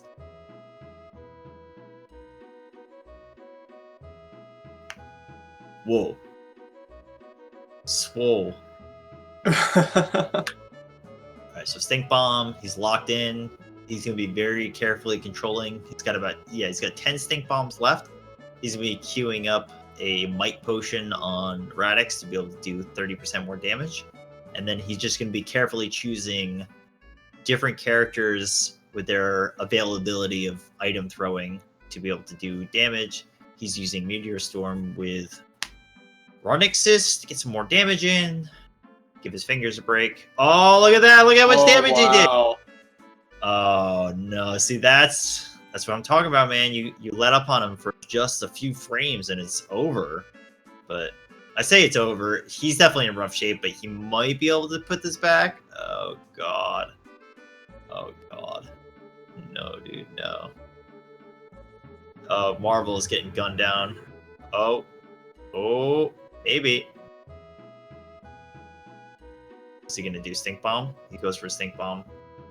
Oh, okay. Oh no, he got hit by a bomb. I'm telling you, it's like no frames. 0 frame screen transition right here. Oh, and he got hit by a homing missile. Oh no. Dang, dude. Dang. That's what I'm talking about, man. It's a game of glass cannons. You think you're in there for a minute, and then 2 frames later, you're dead because you didn't micromanage well enough. It's messed up. Okay, he's got it this time. This is it.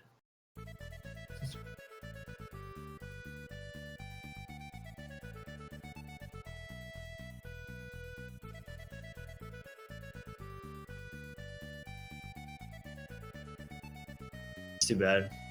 Because he did have enough stink bombs to get. I think he was playing a little bit aggressive by using Ronixis with Meteor Storm, and it just didn't work out.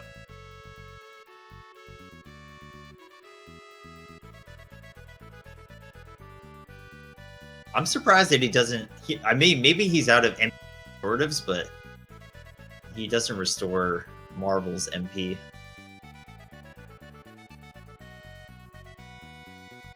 If you ever get a chance to play this game, Gaea Reverse's. Oh, so he has to do this battle again here. Oh yeah. So he can't save in between. No, or heal or anything, or repair. Oh. That's why coming out of here with good momentum is really important. I mean, to be fair, most things that Neo Reverse would do would one-shot you anyways, so...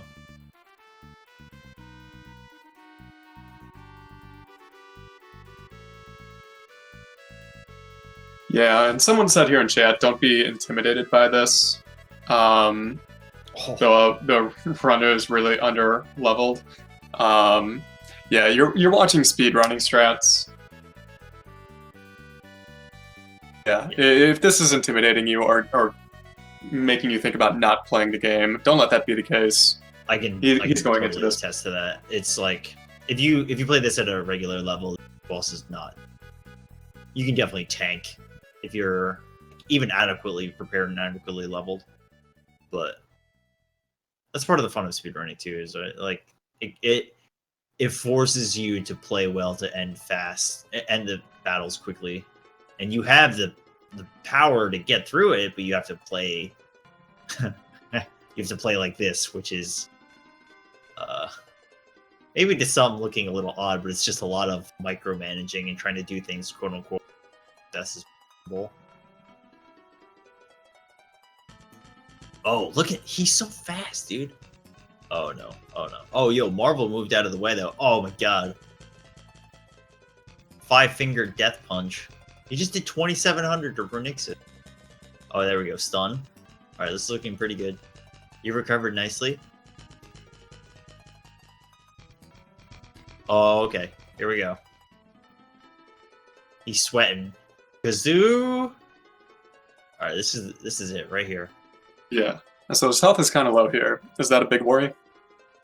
Like I said, it's like if Neo Reverse hits you at all, anyways, probably going. It doesn't matter. So just don't get hit. Don't get hit.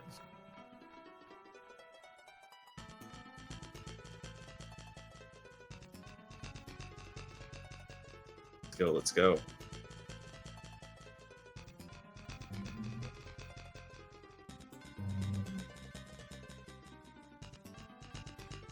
Yo, look at the stacked house of people behind him. Everyone's watching the Neo Reverse fight. It's totally not for Mario coming up. It's all... No, not at all.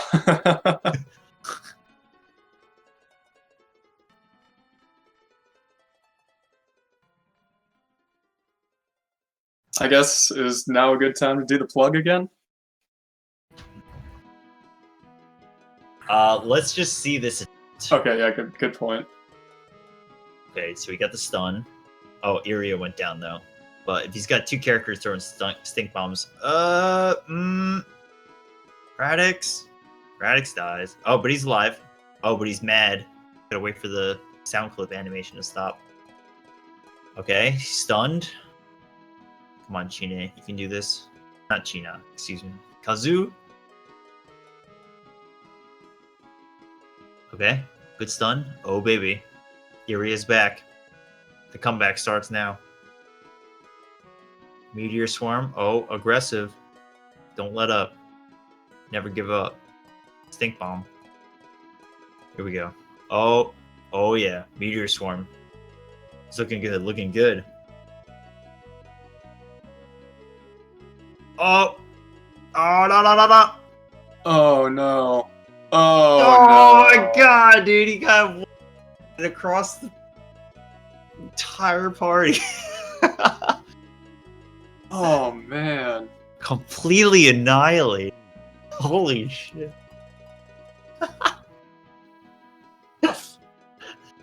Okay, sorry. Go ahead. If you want to do a plug, go for it. Yeah, sure. Let's do a plug here. So for everyone who's tuning in, this is RTA in Japan too. Second annual live speedrunning marathon in Japan. We are doing the English language restream hosted here on twitch.tv/speedgaming3. So you are watching the footage live, and we are just doing the English commentary over it. Speed Gaming, who is hosting this marathon for the American or English restream, excuse me, also hosts a variety of speedrun events, marathons, and tournaments. Please show your support. It's an amazing opportunity that we get to restream this. So in a second here, please follow all 4 Speed Gaming channels. The runners some love over in Japan. Let them know that we're watching. And also follow the commentators as well, because they're doing fantastic work here.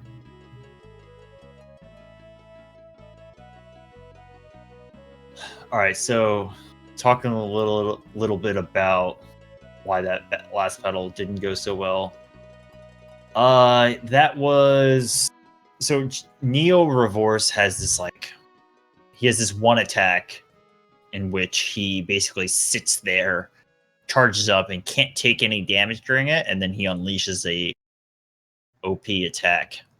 And yeah, I mean, there are things if you're doing a casual playthrough to mitigate some of the damage, but you don't have defend or anything like that. At least in this speedrun. So yeah, you're kind of screwed if you let that happen. And basically, it'll only happen if he's at enough. If he has taken enough HP damage, just damage. If he has low enough HP, he can start to trigger it. Which is why when you get to the end of this fight, you want to finish it as quickly as possible. Which is why he was using Meteor Swarm in the second part of that fight. He was almost done with that fight, but he just got bodied, which sucks.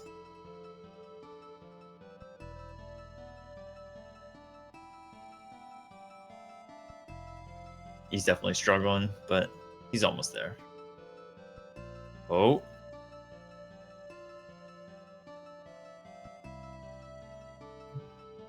Uses Stink Bomb. Okay. Gaea Reverse down. Alright, 3rd time's the charm, right? He's got it.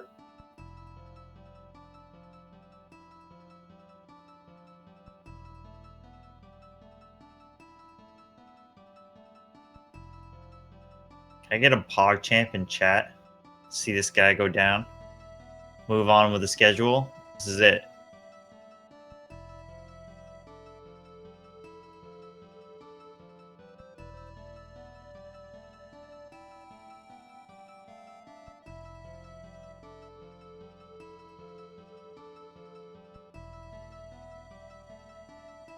Alright, Neo Reverse. Let's go.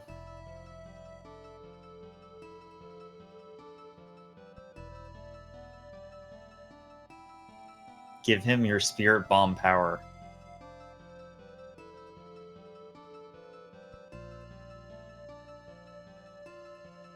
Somewhere in Japan, a man named Kazoo is taking down the final boss of Star Ocean. This is his moment. Right here, right now. The stun locks. Stink Bomb, Stink Bomb, Stink Bomb. Meteor. Meteor Swarm. Radix going in deep. Stink Bomb. Phoenix. Meteor Swarm. He's locked. He's loaded. Neo Reverse is sweating. Sweating electronic bullets. Here we go. Stink Bomb. Stink Bomb. Oh, he gets a quick one. But it's not enough to take Radix down. Meteor Swarm. Let's go.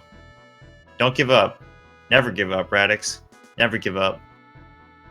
Phoenix. Oh, he's doing an attack. No. No. Don't give up. No. Oh, no. Oh, no. Oh. Hey. Meteor Swarm? I don't think this is doing damage. Oh, he's running. Radix making a run for it. Don't run away. Oh, here we go. Healed. Oh, he healed. Back in. Back in. Go. Go. 2 stink bombs. 1 stink bomb left. Come on, Radix. Oh, no, no. No, no, no. All right, he's healing. It's okay. He's healing. It's fine. Stunned. Stun. Stun. Get him. Here we go. Here we go.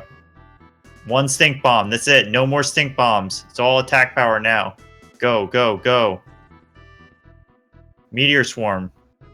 We're doing damage again. We're doing damage. We're back in.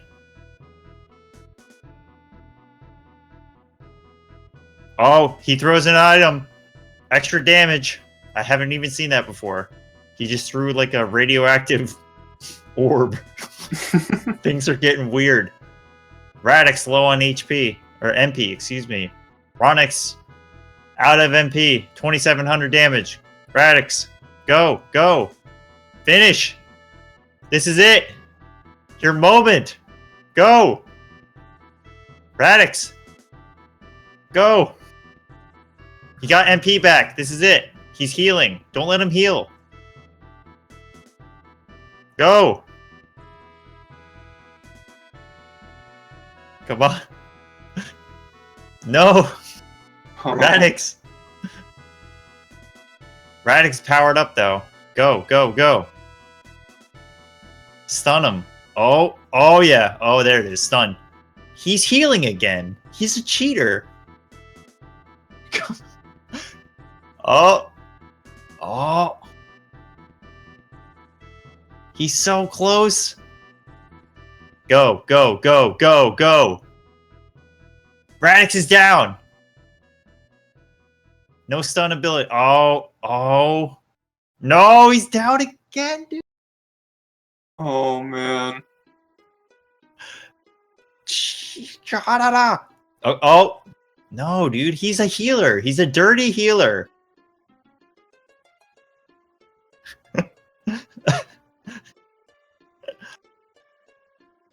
He keeps healing. Oh, all right, we're back in. Come on, Radix. Clutch it. Oh God, he got gunned down. He's running out of revives. Oh no, dude. No. Okay, okay. Back in, back in. He's down again. Oh. Radix. Radix. Come on. You can do it, buddy. Oh! He's healing again. Unbelievable. No! Oh, no!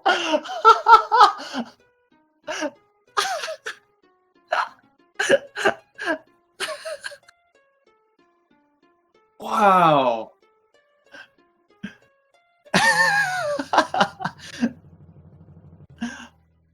It's worth it for the commentary, though.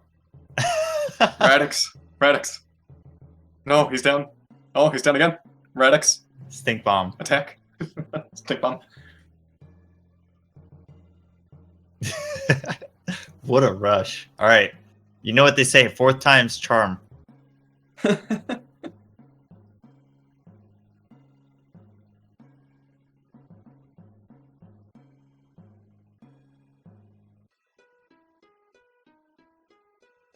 It's tough, man.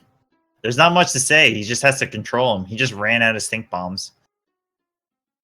He was actually doing all right without stink bombs, being able to survive. But the thing is, like, if you go in with enough stink bombs, you control them. The final boss can go down really quickly. He doesn't have that much HP. He's got like, hold on, I'll look it up. I think it's 35k. Well, I think you were saying the whole time that he was just healing. Yeah, yeah, exactly. So he goes into those instances, stops taking damage, and then heals. Annoying. Yeah, so this first form has 31,000. Second form is 32,000. And like, I mean, Radix does like basically 4,500 to 5k per Phoenix, right? So it's not that much against Neo.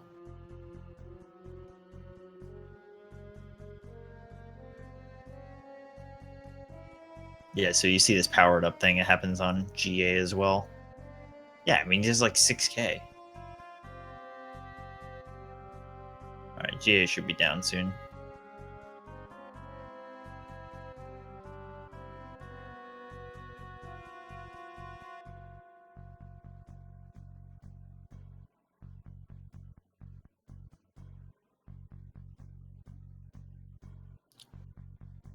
All right, 4th try. Kazoo.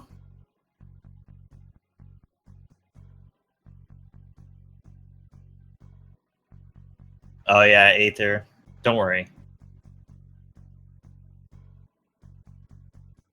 Also, Aether, I think you said his PB. I think his PB, it should be timed JRTA, whereas I'm sure that this run, well, especially now, I'm sure it'll end as soon as he defeats the final boss.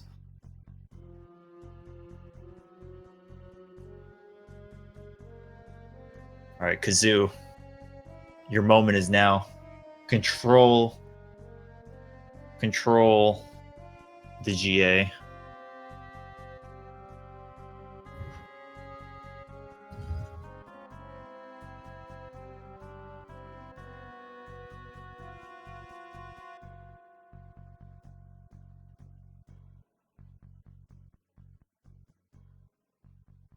Right here, right now. Stink Bomb. Meteor Swarm. He's going in for a quick one, but he's going to get stunned, isn't he? Boom, stun. Radix says none of that. Phoenix. Meteor Swarm. Let's go. Stink Bomb queued up, ready to go. Stink's on lock. Radix doing damage.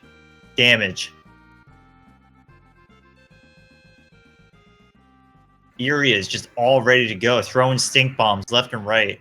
No time for breathing. Radix dealing damage. Phoenix, Meteor Swarm, and a stink bomb on the way. Aerial. There's stink in the air. Let's go, Radix. Doing damage. Messing up an input, 700 damage. Giving him a little taste of what's to come. 4,500. Let's go. Damage.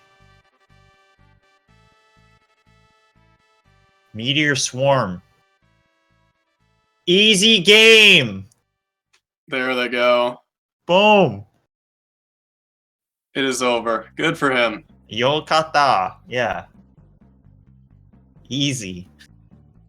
Easiest game I've ever seen.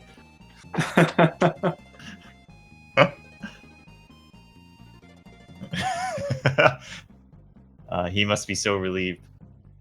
4th try. That's what they say, man. 4th try. First try. Yeah. Everyone in chat, give it up for Clear Tonic here, giving us some amazing commentary. Yo, thanks, man. Yeah, of course, man. That was amazing. It gave us all the lore, gave us all the background, gave us the entire story. I didn't even know you could read Japanese, man. That's awesome. Yeah, I can navigate a bit.